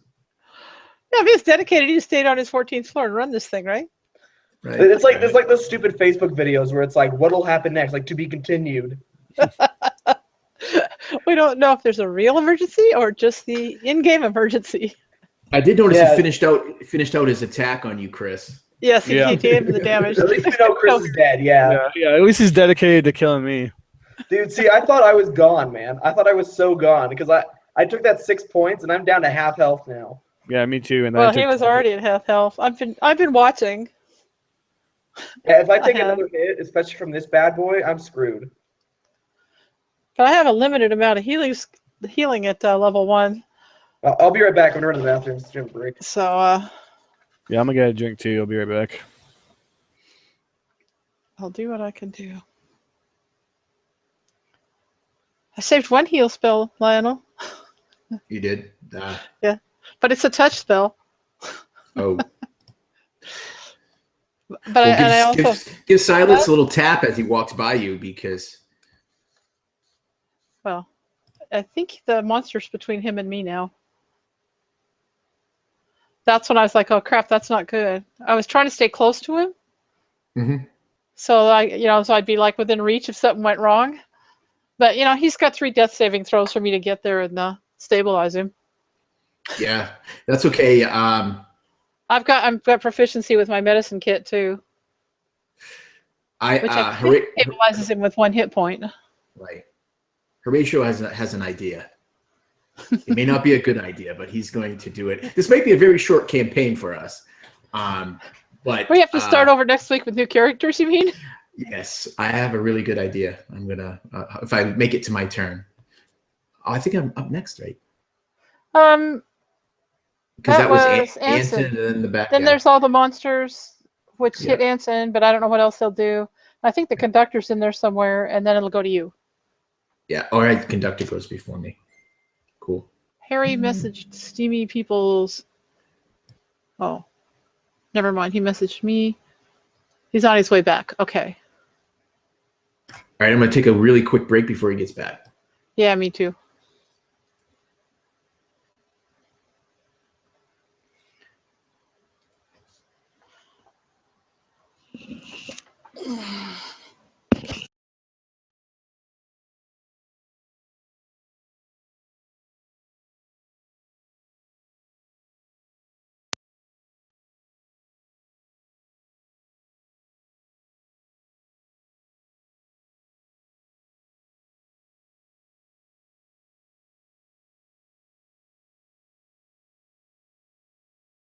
Oh my god.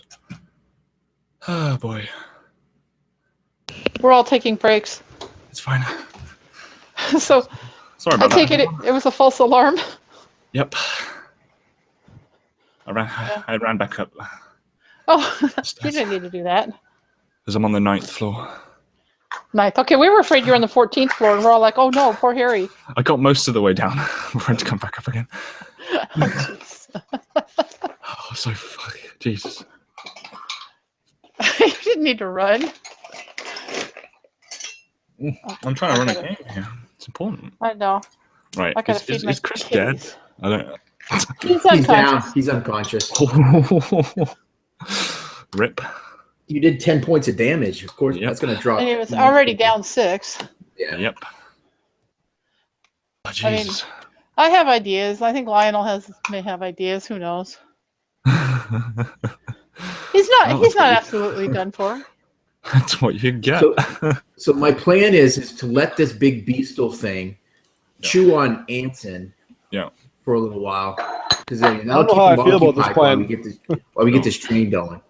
Uh oh. Definitely. Then we got to throw Anson under the bus with Silas. Oh wait, is Chris back? Shit. I don't know how I'm I feel not. about that plan. To reopen my book. Page. Oh, Jesus. To the gnolls that we're definitely fighting. You leave Anson's teeth alone, Lionel. Why don't you They- get no weird ideas? They're mighty pretty. There's some pretty teeth. He took care of those things. You got some pretty teeth. He has some pretty teeth to go along with that pretty mouth, boy. Oh, I was waiting for Tyler. Right. Ah, jeez.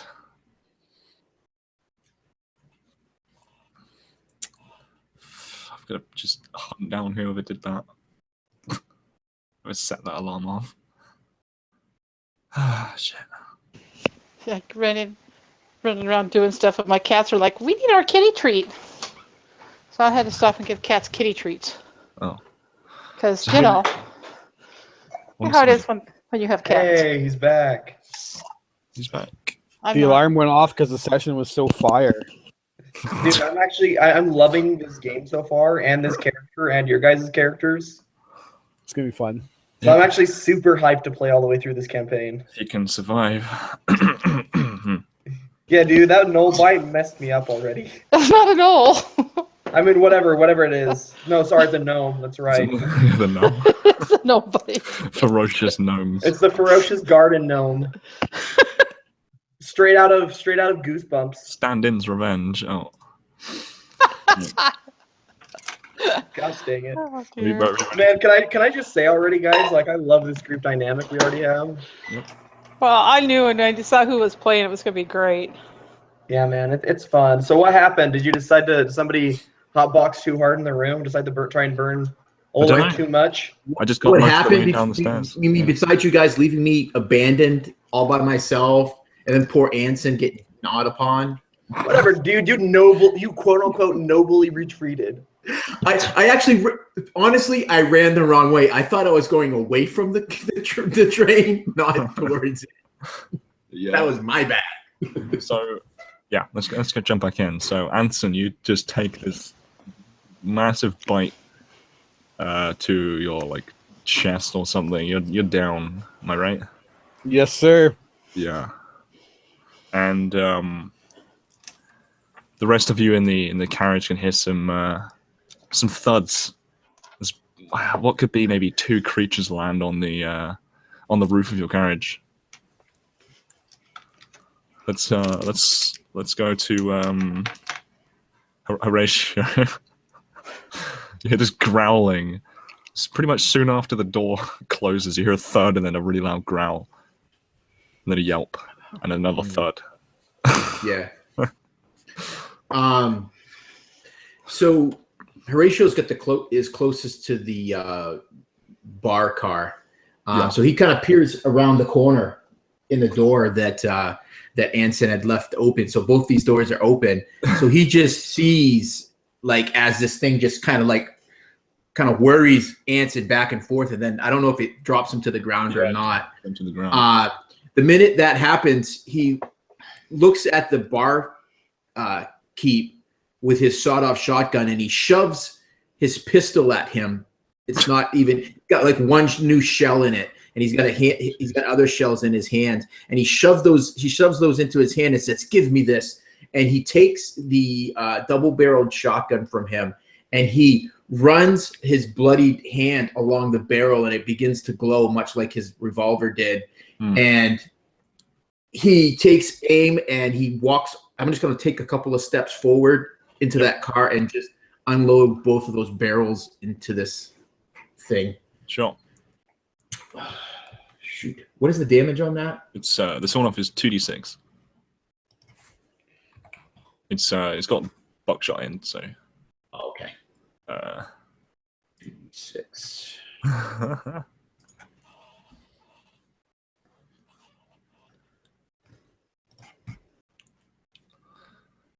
Cool. Boom. Yep, that's a hit. Cool. So the buckshot just rips through it, but just like the bullets from his revolver, as they hit where they pass, it just leaves trails of ice and frost. So I hit it for 11 and 2. oh yeah. Okay.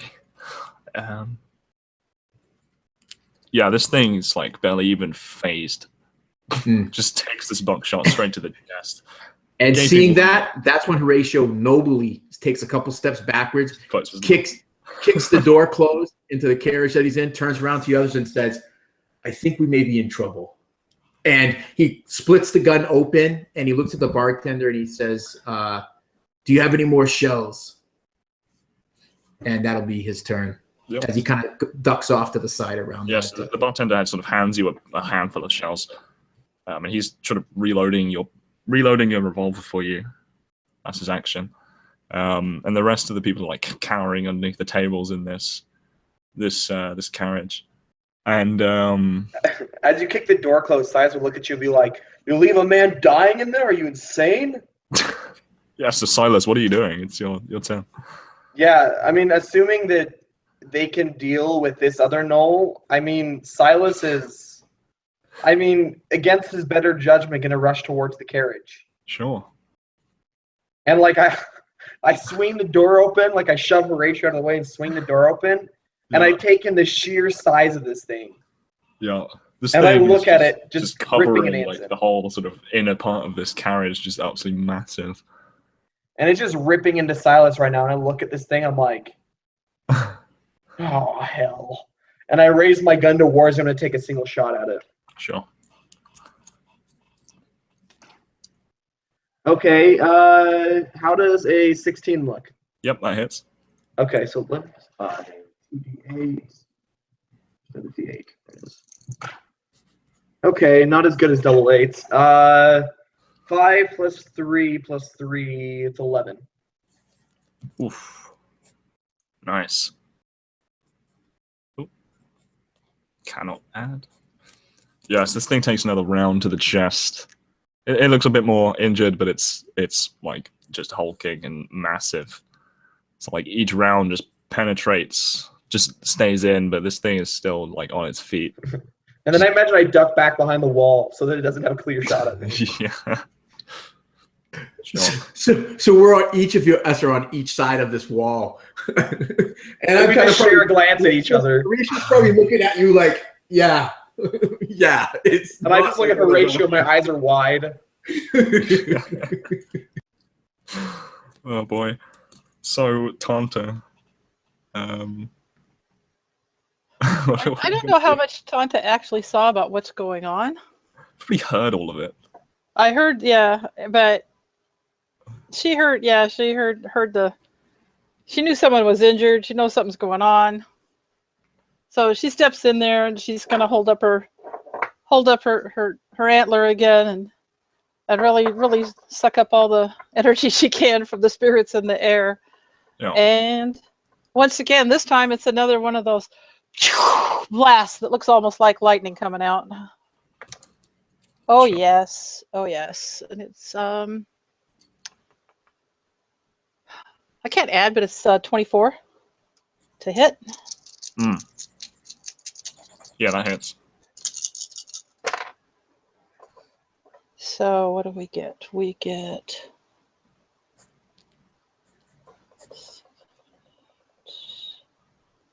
for 12 points of damage. Yep. Hold on. Okay. Yeah, this thing's looking at like a lot more injured. Like his fur is like singed around where this bolt just, like lands in his chest, like fries. And then until my next turn, the next person that hits him or attacks him has advantage. Okay. She's got the little blue flickery things going on, after my blue bolt of lightning stuff. Yeah. So Anson, can I get a death save? No. Okay, so that's an automatic fail. Oh, it is a fail. I'm so it is a glad. fail. Okay. Shit, I jinxed it. Okay. So this thing, just pissed, snarling, comes forward, takes two hands on the door frame of this bar carriage, just rips it open. Comes on, walks onto the the little walkway between, puts its hands on the door frame of yours and starts pulling back, and he'll wrench it open next turn. And the two that you could hear walking about on the roof, they swing down and smash through the windows. One of them lands on the tables right above the pair of dwarves, and growls, staring at the like 5 of you that are actually standing around, or 4 of you. And the other one comes in, smashes through another window, lands in the alleyway, and at its feet to either side you can see the gnome and an elven woman sort of quivering in fear. And and you can see some more jumping into the carriage behind, and they start making their way up towards you guys. 4 more land in the carriage previously. So Horatio, this thing is with its head peering through the door. It's like right next to you. That sort of moment, Lord of the Rings, where like the troll is sort of searching for Frodo, and he's sort of looking around one way, and you're sort of like, oh shit. Yeah, you just see his muzzle peeking through the doorway. His hands gripping on the wall. So Horatio's just sitting there. He's not shaking, but the train is kind of rocking around as this thing's tearing at the door. So, and he's trying to load the shotgun, and a couple of shells fall onto the floor, and then he just says, "The hell with this!" And he just drops it onto the floor, and he draws this rapier out of the lacquered wood of his cane, and he just steps into the doorway and drives the blade up through this thing's muzzle, through the window that he had shot out. At least that's my plan anyway. Sure, roll an attack. Right. Come on. Yeah, that's a hit. 10 more damage. Bam. And so he drives that up, and he just rips it out. Yeah, and then he would just take like a step back from it. Sure. Maybe a little taken aback that it's not dead yet. Yeah, this thing's not dead yet. But your hand is your hand and sword are just dripping and drenched in blood. This thing's obviously pretty injured. Silas. So does this shotgun have another shot in it right now? Yeah, should I think you've only fired it once, right? Yeah. I thought I shot both barrels. If that was the case, I'd like to retcon that. That would be two. Like you only shoot one at a time unless you have 2 attacks. Oh, okay. So I'm actually going to turn and what I said I did with the rapier, take that all away, and I actually do that with the shotgun. My attack roll is the same. Oh, we won't go back and retcon it. Okay. Well, I just never would have dropped the shotgun. No, you've got it, still got it on you, but let's not retcon. Okay. Okay, so if that's the case, then I see he has one more shot. I'm gonna rush past him and snatch it off of his belt. And no, let's say I did drop it down on the ground. Say I've never used a shotgun before, so I didn't realize that there was still a shell in it when I cracked it open, and that one came flying out, and I'm trying to reload it, and that's when I get one in, and that's when you. Yeah, so you drop it on the floor, and I kind of slide past you and grab it, and I'm gonna duck underneath this thing, running between its legs, and I'm gonna jump up on its back. Nice. Jeez. Okay. Yeah. Right. Make a choose your athletics for that. Okay, athletics. Yeah. Okay, 13. I'm gonna say that's enough to just jump on its back. Yeah, so I slide underneath it and kind of stand, and I run up its back as it's kind of leaning forward in, and I place the shotgun right against the base of its skull. And I'm gonna fire the second shot into the base of its skull. Sure. Have a point of inspiration. Swag. Okay, so that is a total of 16. Yep, that hits. And what does the sawed-off do for damage? 2d6. 2d6. Woo! 6 and a 5, baby. And this is dex-based, right? Or is it strength-based? It is. All the firearms are dex-based. Okay, so that's 6 plus 5 plus 3, so 14 points of damage to the base of this thing's skull. Hey, that's a perfect amount to kill it. Describe to me how you blow this thing's brains out. So there's like, I see the spot where the rapier came out of the back of its neck, Yeah. and I shove it down into this little hole and twist up to make a hole in the skin. And I push into that little hole where the vertebrae go up into the brain. Mm. And I pull the trigger, and just this explosion comes out of this thing's mouth and eyes as the shell clatters around inside of its head, turning into mush and blowing it out of the front of its face. Yeah, so the rest of you, just except Anson, of course, because he's unconscious on the ground, are just sprayed in blood and bone and brain. And so, Carol, Tanda, what Yes. are you doing? Tanta then can get to her fallen comrade, Yeah, you can sort of push past, climb over the Yes. top of this beastie. and she's going to use her medicine kit to stabilize him and her skill in medicine. I think it's 15 is the DC, if I remember.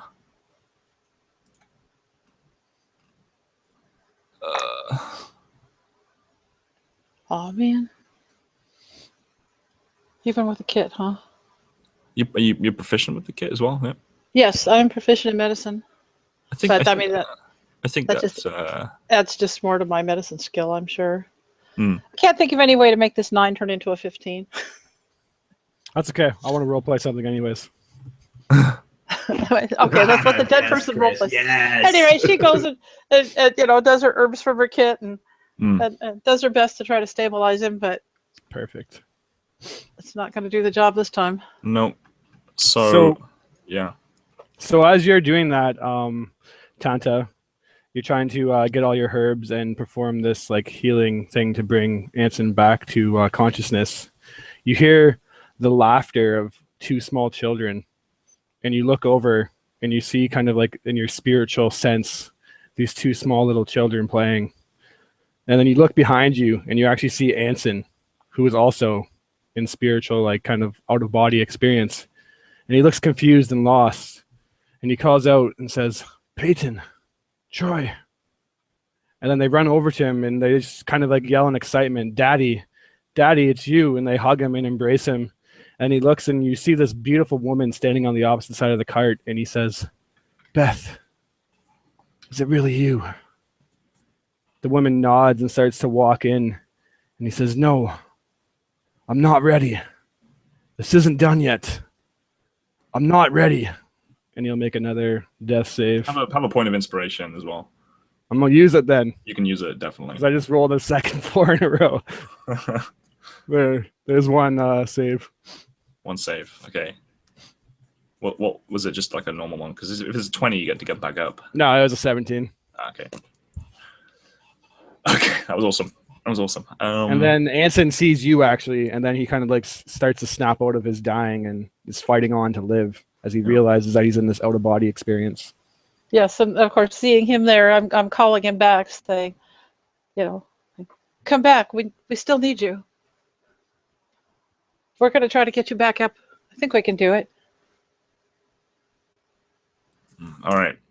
So you see the creatures trying to like pile in from the carriage, like way back. See them trying to pile into this carriage, and then the one that dropped onto the table is going to make a lunge for the half-orc guard, and misses. Amazing. And the other one sort of sprints down at the like down the alleyway, and Tanta, you sort of hear him and look around and wait, you're in the other carriage. Never mind. Oh, excuse me. Oh. And he charges down and he's going to make another attack against this half-orc. And he hits. So this guy yelps in pain as his latching jaw bites onto his shoulder. And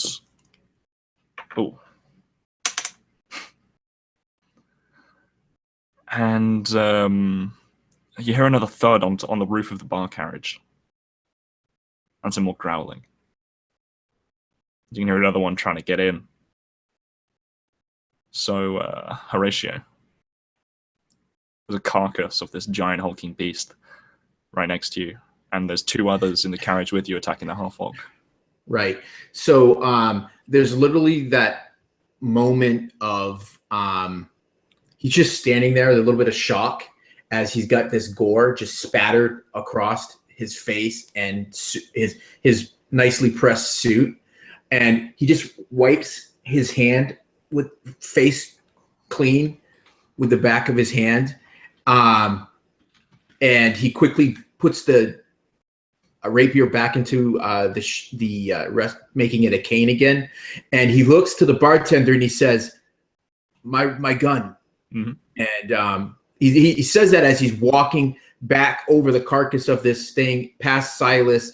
He grabs the gun, he cocks the hammer back, and again the gun begins the runes impressed upon it start to glow that blue again, and he makes his way right through this cart to get out to the, I guess, is it coal? What is this? So right at the end of the bar cart, there's a just Like a large ladder or wooden, something? storage container. Yeah, you can just climb up.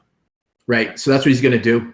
He's Yeah. kind of like he climbs up. He Yeah. probably would have to put his gun back into the Yeah, holster. make an athletics. Cool. Should be pretty easy. Sure. Nope. Oh.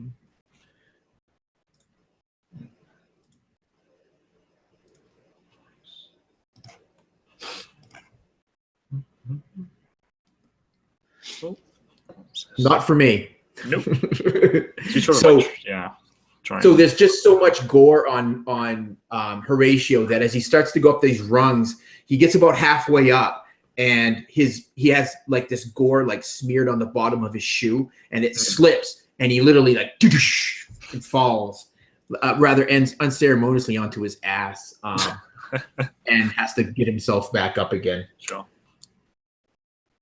Yeah. Okay. So you're at the end of the thing. End of the carriageway. So, we're back up to the top.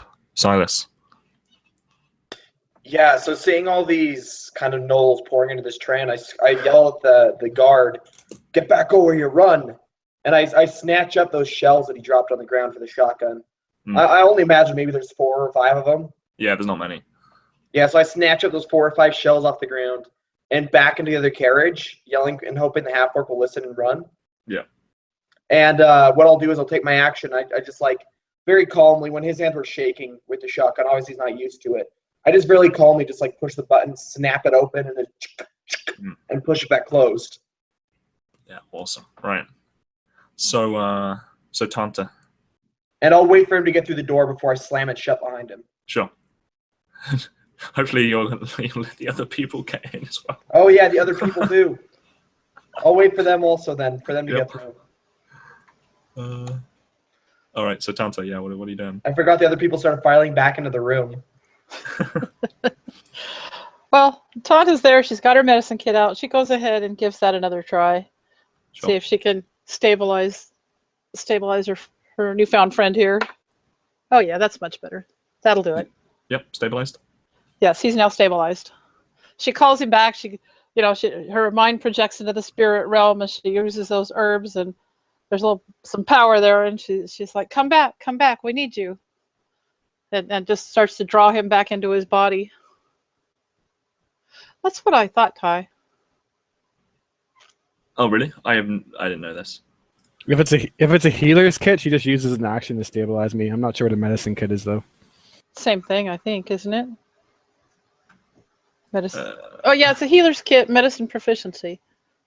Oh, right. Okay. You should have said it was a healer's kit then. I'm sorry, I was calling it the herbalism kit. That's what it calls it, and proficiency for it as well. Herbalism kit is different from a healer's Yeah, kit. that's Okay. different from a healer's That's kit. But if you it's have a medicine background. proficiency though, I believe you can stabilize instantly for an action. Yeah. It's like taking 10 or something like that in the old Okay. D&D. Well, we Yeah. had fun there anyway, didn't we? That's fine. Yeah, you're stabilized anyway. Let's just have it that. Yeah, so Anson's like embracing the small ghost children and woman, and then he hears the kind of chants of Tanta calling him back to his body, and then he looks and kind of like grabs this woman's cheek and just says, "I'm sorry, Beth, but I'm not done this. I'll be back." And then he gets ripped back into his body and kind of gasps for air as he sees Tanta's eyes instead of this woman that he was recently looking at.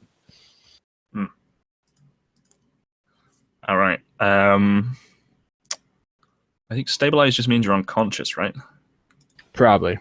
And then he falls back unconscious again. Yeah. So, so it's their turn.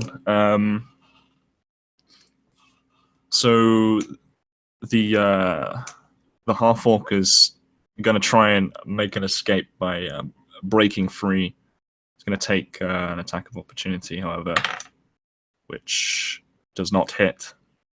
And he's going to, as he's running back, he's going to look back over his shoulder and fire off a round. Oh, he misses. And other people, the rest of the the passengers start screaming and running, trying to fit through this doorway at once. This hulking, the corpse of this hulking beast is not helping. And the two in the carriage with you, they lunge forward, make a grab for the elven woman and one of the men. Yeah. Okay, so the two grab these fleeing people, hoist them up into their arms, sort of fireman's lift, and they're going to start scrabbling out of the windows. So, Horatio. I guess he like gets back up, and this time he tucks his. Actually, no, he sets his walking stick over, so that he can use both hands to climb this this ladder.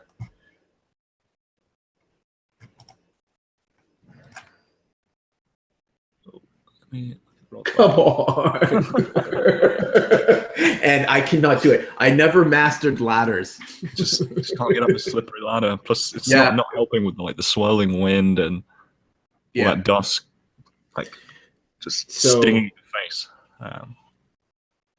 So it's this is outside. Yeah, this is outside.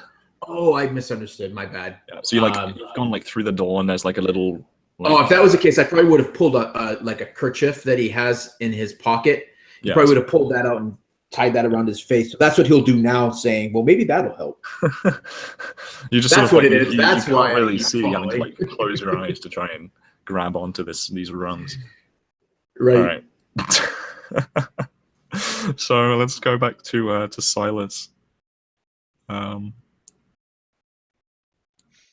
Yeah, he just kind of watches them as they start to pull people from the window, and he just shakes his head and he says, "Son of a," and he kind of reaches down and pulls out his pistol, and he's gonna aim at one of the gnolls creatures, and he's gonna shoot it to try and make it drop the person, so the person can run. Yeah, he's gonna get some cover from the person, but yeah, make a roll. Ooh, okay. 12 plus 5, 17. Yeah, that hits. Okay. Ooh, 8 plus 6 plus 3, 17 damage. Oh, yeah, you would just annihilate this thing. Holy crap, man. Silas is a crack shot. Okay, he raises the pistol, and he sights for a moment. He stops, and he takes a breath, and everything kind of slows. And then he shoots. And right as the woman's flailing her arms, he's been watching her, and she kind of comes up. And right as she goes up, that's when his head appears beneath her her stomach, because she's over her shoulder. Yeah. And it slips between that area. It hits him right in the side of the head. Yeah, and he just drops her, and she lands rather softly on her butt on the table, and he just collapses to the sort of sprawling over the chairs of the carriage. Any movement or anything like that? He's just going to keep holding the door and getting as many people through as he can. Yeah, sure. Okay, so Tanta, you managed to stabilize Anson. Yes, having stabilized Anson, Tanta turns around. What do we have left in the car with us? In the way of monsters. Because he just killed one. Is there anything left? You heard one land on the roof of your carriage. Hasn't come in yet. There's one more in the carriage behind you, and you can see off in the distance 4 more making their way down the aisle towards like all of the people running into the bar. Well, she thinks she's going to give that one city guy a chance to get up the ladder, and hopefully he can figure that out. Yeah, you might want to ask yourself: does this city guy know how to start a train? Well, he probably knows more about mechanical things than this native woman. If running spirits can start the train, she'll be set, right? So, she holds out her antler again, and she gathers up all the spiritual energy, of which there's quite a bit left, all over, and What are you aiming for? I'm aiming for the nearest coyote guys. You said there was one in the thing with me? Yeah. No, he's above you. Yeah, he hasn't come in yet. Oh, there's no one actually in the car. No, none in the car with you. Oh, okay. I misunderstood that then. So there's nothing really to aim at. Nope. That's what So you're you're saying. free to Can I ready my action? Yeah. What do you? I'll just shoot off a thorn whip when he comes in. Sure. All right. It's pre-rolled. So Anson, you're just struggling to breathe, lying there unconscious. Having a nice little snooze. Yeah, I've been having a nice little snooze. Little siesta for the seniors. Yeah, and sort of like this beast sort of jumps down on top of you, and looks like he's making to grab you. So it's making a thorn whip this guy, Carol. Sorry. Yeah. So the sort of spectral whip of thorns comes out and just lashes around him and gets him for 5 points of damage and sucks him back in towards her. Yep. So this guy is pretty much like right on top of you now. Happy days. Yeah, you sort of like stepped away a bit. Well, unlike that one other guy who's definitely hurt and bleeding, I'm still pretty much whole. Hey, but And I did pick up my shield when I was getting ready to cast too. Yep. So I think there's one more in the train cart with you before the other two arrive. The other 4 arrive. Sorry. And he is gonna go for Silas. Is gonna dart forward, and that is a 21 total. So you take. Oh, you only take 3 damage. What does that 3 damage look like? I'm not sure what HP you're on. Yeah, so it lunges towards me as I'm kind of holding this door, waiting for people to get through. And I think Silas sees it a little bit too late. So instead of it like latching onto his shoulder, he's able to kind of bring up an arm, and it bites down on his arm instead. Oof. You take this horrible bite on your arm. As you... Yeah, maybe it rips out like a small chunk, because I'm able to kind of like angle my arm so it doesn't get a full bite. Yeah. But like it definitely gets a good grip on like my forearm. Yeah. But you've managed to save those people as they run through, and the half orc is going to turn, having just darted through behind everyone else, and take a shot at this beastie, and he hits, and does oof. So that's a total of 15 damage. So this beastie is still alive, but is extremely wounded. I think the bullet of this half-orc's gun went straight through and popped this thing's eye and out the other side. Somehow this thing's still going. So let's so Horatio, having covered your face, realizing your mistake, you make it up this ladder. You're on top of the train. All right. So he's just getting buffeted by this sand and wind that's blowing him this way and that.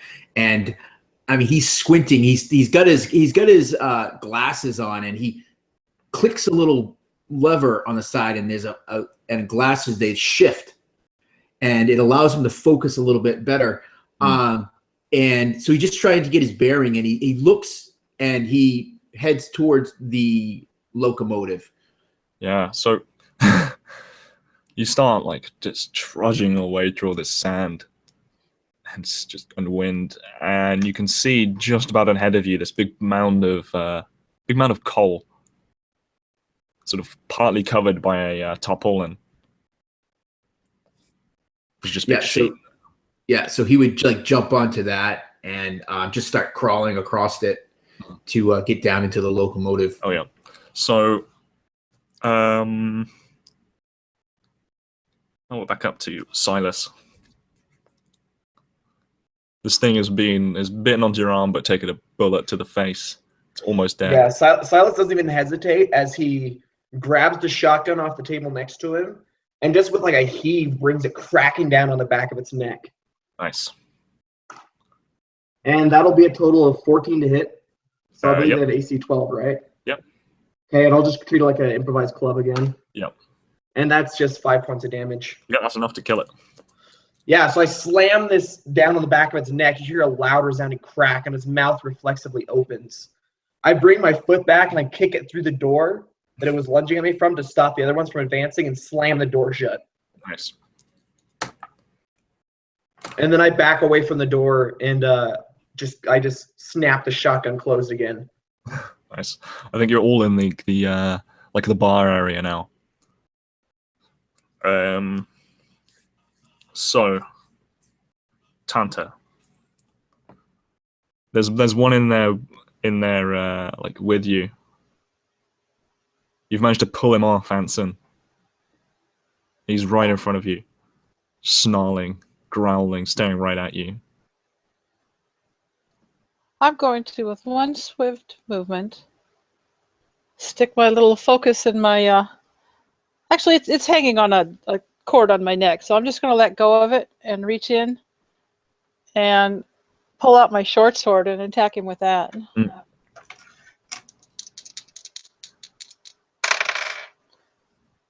Let's see. That's going to be 19 to hit, Yeah, it hits. and that's going to be 5 points of damage. Okay, he is still up.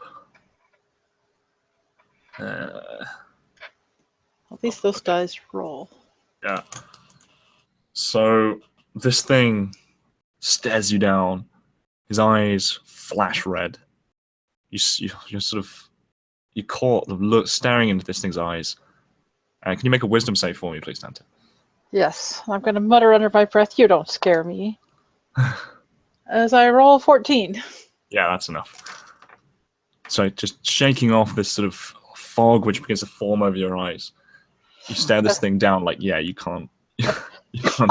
I reach into his spirit, give it a twitch, and he releases me. And the four that are in the carriage behind, well, the carriage you were just in, Silas, they make it to the door and are starting to like scrabble on it, trying to get through. Let's see if they do. Yep. So the window smashes and they start like piling through the little gap. They're not gonna make it through this round. But so, and there's one on the carriage roof, if you remember. And he's gonna drop in through the hole into the bar carriage. And so, Horatio. All right. Hopefully, I'm able to scramble the rest of the way across the coal car and get dropped down into what I'm assuming is nothing short of a grisly scene of slain and torn apart engineers. And this is where Horatio goes, "Oh shit!" So I was gonna say, as you're climbing over this coal, and you sort of climb over the top of the sheet, you hear a oof, like, and you step on something a bit squishier. All right. As you sort of land, you land on the like the engine flooring, I guess. Yeah. So something made an oof sound. Yeah, So is there? sounded human. Yeah. Like someone hiding underneath the coal? Yeah, someone's hiding underneath the sheet. Yeah. So I'm gonna rip the sheet off, and I'm like, "Are you the engineer? You know how to get this thing moving?" No, I'm just the coal shoveler. Well, start shoveling coal because we're gonna figure this damn thing out. And I'm gonna turn and just look at all the gauges and levers and buttons and be like, shit. And I'm gonna look. I was like, do you know any of? Have you seen them do this at all? That one's the brake, and he sort of points at this red lever with above it just the label brake. All right. So I'm gonna like undo that one. Yeah. And so what would this be? I think make an intelligence check. All right, straight up intelligence. Can you do that? And this guy's gonna start shoveling coal. He knows what he's doing. He's shoveling coal.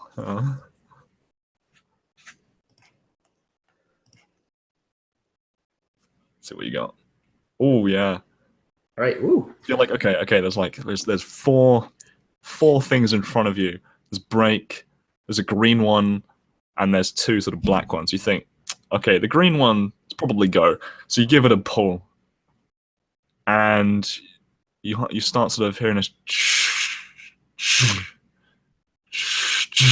as the train begins to slowly but surely start moving forwards. All right. So I'm just going to kind of lean back against this, and I'm going to draw my pistol just to protect this. The guy shoveling the coal. I'm just going to say to him very quietly. I'm like, I think it's quiet, but there's wind whipping around and sand. So I'm going to say, you just keep shoveling that coal. I have your back. And I'm just going to sit there with my pistol. Cool. So Silas, there's four of these things trying to scrabble their way in through the door. Yeah, they're like kind of like leaning, like crawling through the window almost. One of them, I almost imagine, is like scratching. And like right as it looks up, it comes face to face with the double-barreled shotgun. And I just kind of like look at it and just shake my head and pull the trigger. Yeah, sure. Woo! Not net 20, but 19 on the dice. Yep. Plus 5, 24. So that's 2d6. Yep. Okay, 4 and 5, 9 plus 3, 12. 12 damage. Damn. That's a lot of damage. Oh, you need to also roll damage again for the one next to it. I forgot that. This is buckshot. Oh, even better. 6 plus 4 plus 3, 13. Yeah, so I just kind of like I shove forward, hitting one in the face, kind of making it fall backwards a bit, and it lines up right next to its friend. I just pull one of the triggers, and then take another step back and flip the shell out and close it again. Nice. Yeah, I think that thing is now out of ammo until you reload it. I reloaded already, so I have one more bullet. Well, didn't you use one? Yeah, No, I you used did, one, and then on the next turn I reloaded. Yeah, sorry. Yeah, you did. My bad. So I've got one more shot left. Okay, cool. Yeah, these things just showered in pellets all over their face. And so Tanta.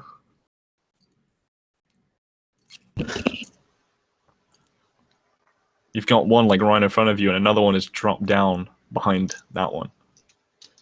I'm going to take my short sword to the one on the ground in front of me again. Yep. Let's see if you can take him out.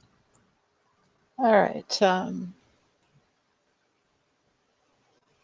Yeah, 17 will hit. Yep.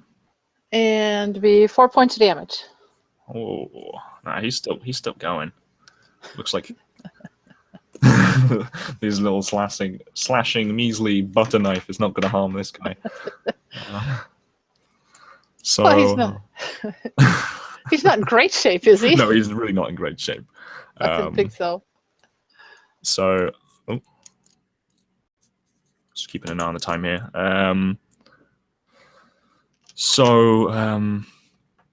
Yeah, he is gonna make an attack on you. Tanta in retaliation. That's a nat 20. Ah, my shield won't help me for that. Nope. Oh, so you take 10 points of damage. Ouch. I rolled max. That's right, I'm still standing. Barely. Damn. Yeah.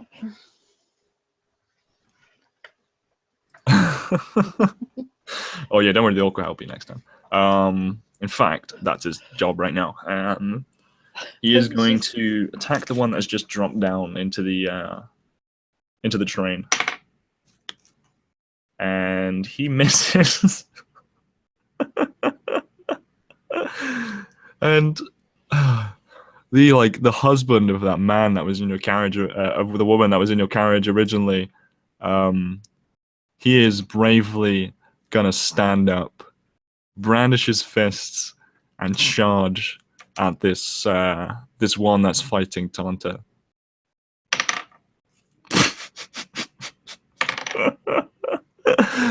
Okay. He slams into this side with his arms around its waist and just slides down, this thing unmoving. He tried. And the barman, he is going to dart behind the bar and sort of rustle. You can hear him rustling around and clinking of bottles. He's going to stand up and he's holding a vial of red liquid.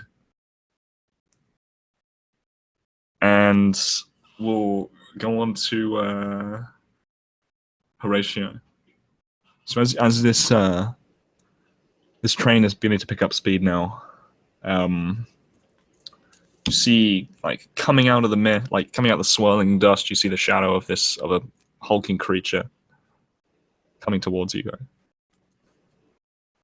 Definitely not going to like reach you in like a while. Right. So Horatio's definitely going to shoot at it. Mm. Right. Let's see if you hit. Yeah, that hits. All right.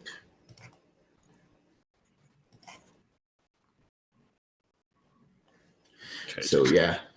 So nice. 11 all up. Yeah, you hear a howl of pain, and this thing, his body swivels back, but he carries on, coming forwards.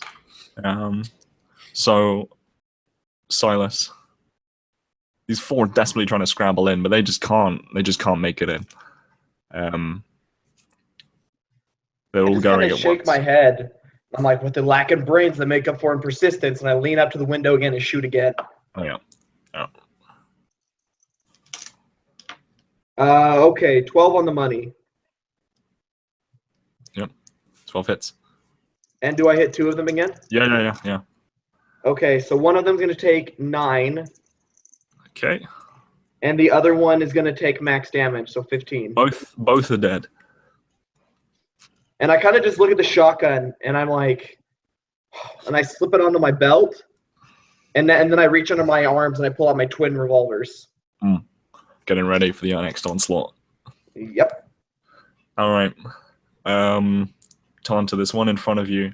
There's now a man basically holding onto his ankle at the bottom, having failed to rugby tackle him over.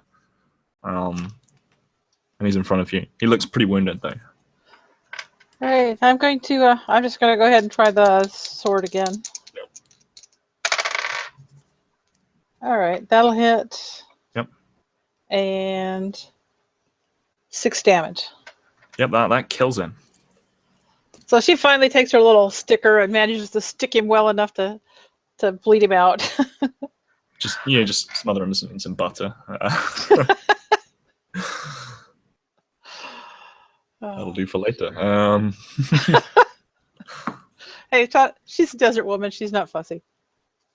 All right, yeah, you killed one. There's still one active in the room with you. So, the barman, with his red vial in hand, he's going to run forward. he's gonna sort of kneel down in front of Anson, like pick open his mouth and pour this liquid down into his gullet and sort of try and make him swallow. That's a healing potion, by the way. So let me just check. Does anyone know off the top of their head the potion? Yeah, Tyler put it in chat. If it's a minor, it's 2d4 plus 2. If it's a greater, it's 4d4 plus 4. Okay, so you gain you gain 8 HP back up. And you're back up. Me? Yep. Oh Guess boy. join the party. And it's your turn. It's my turn. So just kind of coughing up this liquid. I almost imagine that in this world, whiskey is a healing potion. And he looks around, and I imagine he sees a bit of chaos. There's, Yeah. I think Ty said, There's two at one the door and looming one. over you, and there's a couple trying to scramble through the gate, like through the doorway. Just sit up, and then the one looming over him. Not again, you son of a bitch! And just mechanical arm that guy. But being unconscious for so long, he's kind of out of it, and he realizes that his back hurts quite a bit from the gash of the hideous monster. And when he goes to swing, it just hurts too much, and he's not able to actually strike the creature. No. Just kidding, you son of a bitch! So, it's their turn. So, yeah, the one standing over you, Anson, he is going to lean down and try and bite your neck to finish you off. And that is a total of 15. He gets it done. That's a hit. Yep. You take 3 damage. Oh shit! I still He's haven't even struggling. added my health potion on yet. Let me see what I'm at here. Jeez, Luis. So I'm at Puts you at that, 5, I think. Yeah. and then I think that puts me at 6, doesn't it? Yeah. 5. Yeah. Okay. So the 4, like the 2 now, they're struggling to get in. Now there's not so many numbers. They break through this first door, and they're both going to attack Silas. So that's a miss, and I believe that's another miss. Yeah, 2 misses. They're just falling over each other. You're so lucky. Okay. And that one who's making his way towards Horatio sort of looms out of the dust, and you can see it's not one of the bigger ones. And you hear thud, another thud off in the distance. Something else lands on the train. This is you, Horatio, and it's Yeah. your turn. I'm gonna try to. I'm gonna. And I hear music from the heavens, and it says, "Kill this one." Sorry, that's my alarm to make sure Yeah, I'm so- awake. Well, it's a good thing you're awake. Yeah. Ooh. Yeah. Now, Whoa! Nice. I think that On fire. yeah, that guy's Yeah. down. Right. Cool. And so I hear a thud on the locomotive itself. Yeah, you hear a thud somewhere off in the distance, down a couple of things, and perhaps over the din of all this growling and scrabbling, the others might catch it as well. So is it coming from the locomotive, or is it more further down on the car? Oh, it's on the carriages? locomotive. On the locomotive. I wonder. So he's gonna go. He's gonna go right over, grab that brake lever, Yep. and just yank it back. You're gonna so that brake? the thing Okay. just lurches to a stop, and whatever might be on this train will hopefully get catapulted off of All it. right, let's see. Nope. You hear this sort of yelp and like this shearing, like scraping metal. This thing is obviously trying to dig its claws in to stay, and it's just ripping up the roof. Yeah. But no, this thing stays on. Cool. You can hear it scrambling to get back on. Yeah. So so he would slam the brake back off again so the locomotive Yeah. starts again. No, that didn't work. Sure. So Silas. Yeah, I almost imagine just this like fury, just gnashing teeth and just like claws streaking towards me. Yeah. And I'm just kind of like just rely on my instincts. Like I duck to the side, bring my hand up and block a claw away, and kind of step backwards as teeth snap where my torso was. And I'm just like it's like this deadly dance almost. I'm dodging back and forth out of the way of these attacks. And I just level both of my light revolvers. I'm going to slam both of them under the chin of one of them and pull the triggers. Yeah. Make your attacks. Okay, that's a 17 and a 23. Nice. Yeah, they both hit. So you're like That's full 2d4. attack. So that's 3 plus 2, 5 plus 3, 8, and 1 plus 3 plus 3. So that's 15 total to one of them. Okay. He's just alive, barely. As you slam your revolvers and pull the trigger, wherever you can sort of land these gun barrels, and you see like basically the top of his mouth gets like blown off, but you can still like see his gnashing teeth. Oh, and yeah, they're still coming for you. So Tanta. Yeah, I figured they're still coming for me.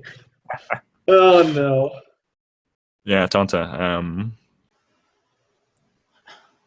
All right.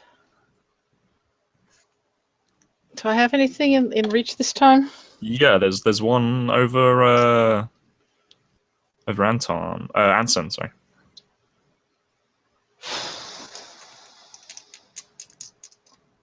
Get him. Yeah, I'm just trying to decide the best thing to do. I'm going to go ahead and hold up the antler and go for the thorn whip, even if it draws it to me.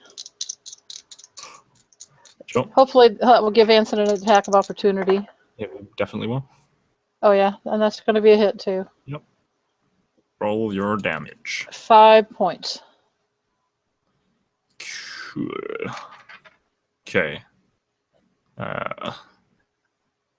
Yeah. Okay, yeah, and Anson, yeah. Make an attack opportunity. All right, let's try this. A hit, and I did a total of 8 damage. Yeah, this thing is very wounded. Almost down.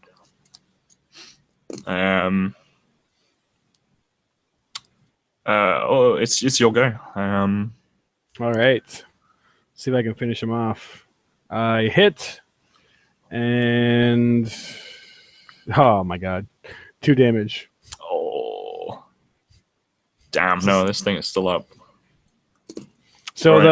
the thorn whip just kind of has it like I imagine grabbed by the waist, and I have it like by the neck, and she's pulling one way, and I'm just pulling another way, and you hear this thing like cracking and its bones snapping and it yelling out in pain as we're almost ripping it in half.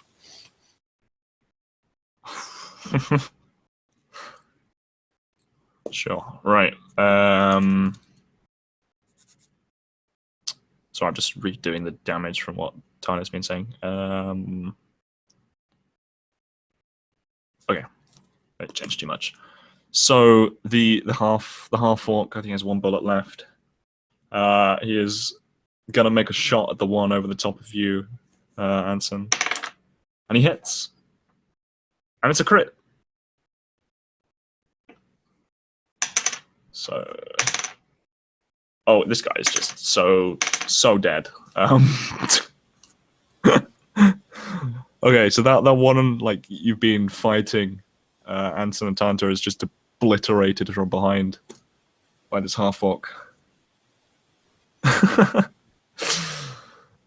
Sorry, just reading chat. And those two that are going for Silas are going to make their lunges. That is a miss and a hit. So you take 5 points of damage as this thing just bites into you. Drops a sizable chunk ripped out of his shoulder. Are you down? Yeah, I'm down. 5 Oof. points is I only had 3 hit points left. Damn. Okay. So, Horatio, the dust sort of clears for a moment, and you can see up ahead, there's a tunnel. This black tunnel just going through this cliffside. You know, you're going to reach this next round, and everything's going to get very dark very soon. But there's no other creatures coming towards you. You're safe for now.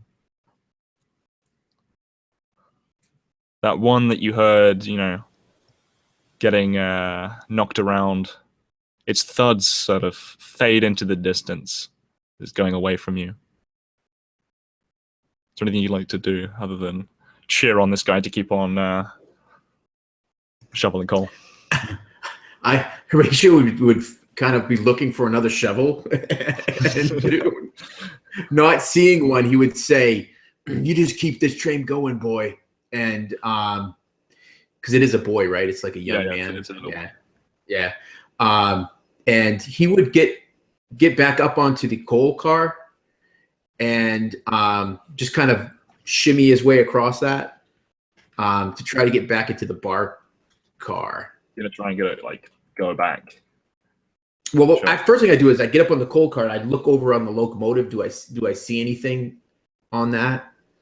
So the visibility is pretty damn low, but you can sort of make out this large, twice as big, hulking shadow making its way towards the bar cart. Oh, further down the train? Yeah, on the train.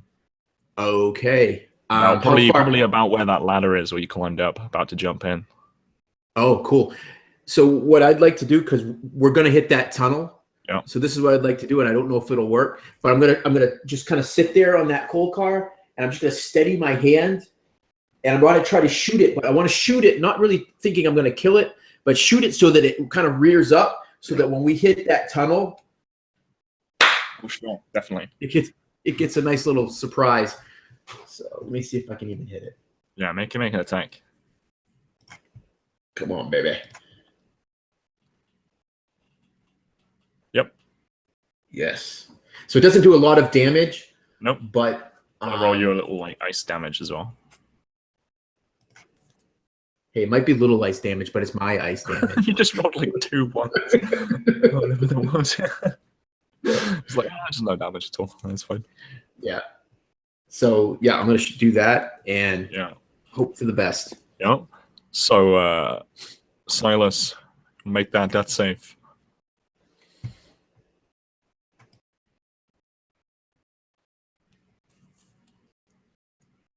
Yep, 1 pass.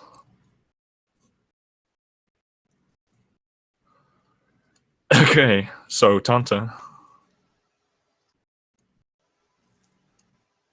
All right. So we still haven't killed that one, have we? Um, What do we have? We still have 2 in there?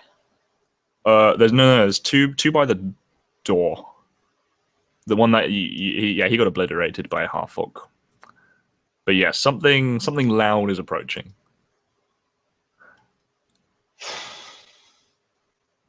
And there's how many of these? 2 are coming through the door. They just felled Silas. Yeah. Okay. Got it. And one's injured. One of them's quite injured. Okay, Yeah, well one's I'm gonna go ahead and shoot the thorns at the injured one. Yeah. And that's gonna hit for 6. 6 damage. Yeah, he is dead. And I just sort of imagine that as this corpse is going to be pulled somewhat in front of his companion there, maybe slowing him down a little or something. It's called difficult terrain. difficult terrain. Yeah, making it also difficult and squishy. So, There's so many bodies in the way, I've lost track. yeah, no, this thing is just filled with bodies. The whole train. So like, Anson. Yep. And with there's just one left now, right? There's one left, and you can hear something approaching. Something large. All right. With us, with like just a sigh of he's had enough, he stands himself up and readies his revolver. And with a thunderous boom, he does 13 damage on this one towering over Silas's felled body. Oh, damn! Yeah, that thing almost kills him. Just bleeding shot- profusely from his shoulder. Smoke kind of pouring out from the revolver. You hear the shell kind of just hit the ground as it tinks along the floor, and he looks this creature in the eye and says, "Come and get me, you bastard." Yeah. So the half orc will just throw away his empty revolver. Just a and second, Yeah. Harry. I'd like to call out to him and let him know that I have a loaded revolver. Oh, to the half orc. Yes. Yeah. Oh, he'll like just throw his revolver away, run up and just grab yours. Okay. Cool. Take aim at this guy this creature standing over Silas, and everyone prays to the gods that it hits. It hits.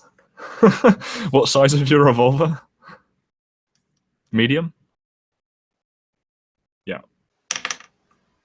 Yeah, medium revolver. Yeah, it's dead. Ha! It's dead. I figured my chances of hitting with it weren't great because I'm not proficient And at saving it.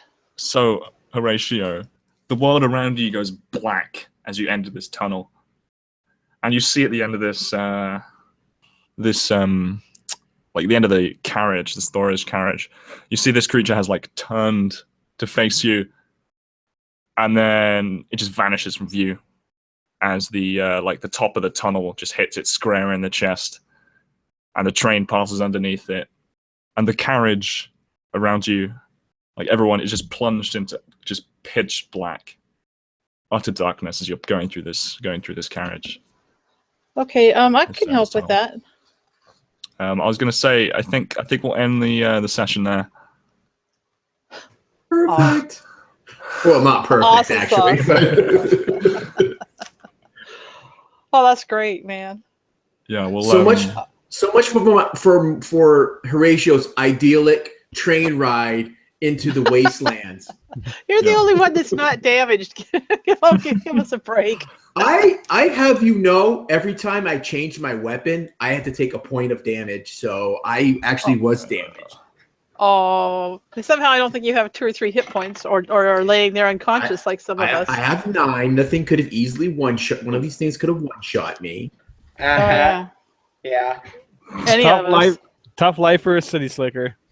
For one of those comments. You might take some notes from the city slicker. One of So- the comments. take a few Are we out of Um, initiative? Can we stabilize? yeah, you're out of the- initiative, but the session's over. But the half orc, you can actually see fine. He actually comes and stabilizes you, Silas. Oh, You're thanks. still heavens. unconscious, and then we'll end the broadcast there. So Sounds great. I hope everyone's enjoyed that. Or let's just do some plugs. Let's introduce our actual players. So yeah, let's start with Tanta. Hi, I'm Carol, sometimes known as Grandma Abtab, and I don't really have any channels or anything, but Plug I whatever really you enjoy want. playing. I'll plug this game. This is fantastic. Plug this This is so much fun. Oh man, I'll plug Absolute Tabletop, the Facebook group, because that's a great group of really wonderful people. That really enjoy them all. All right. So down on the ground, Anson, you got back up and almost went down again. Who are you, and what do you want to plug? All right, my name is Chris, and my YouTube channel is Ginger Ninja Shish. Check it out down there, somewhere over here, over there, kind of. Kind of a newer channel. I'm currently running Curse of Strahd, and I'm about to start actually Storm King's Thunder next month with Lionel and a couple other guys. We have a really good party, so if you're interested in seeing any kind of modules, check out the channel. And yeah, great game, Harry. It was a lot of fun. So the badass but ultimately defeated Silas lying unconscious. Yeah. Introduce yourself. Yeah. So my name's Tyler. I run the channel On a Roll. That's ROLE. I love this game so far. I love Silas. Things coming on my channel. I've got a Convoker campaign coming up soon, and Harry and Chris are in that, so I'm looking forward to that. It's gonna be fun. And yeah, I run a lot of one shots, lots of D&D. I started running Star Wars FFG, Mistborn RPG soon. But yeah, no, I love this game, love this character, love this group. It's gonna be a good campaign, I think. Yep. Ending with my definitely not a coward Horatio. Yeah, there's coward, and then there's playing it smart. Horatio's somewhere in between that. I haven't quite figured it out yet.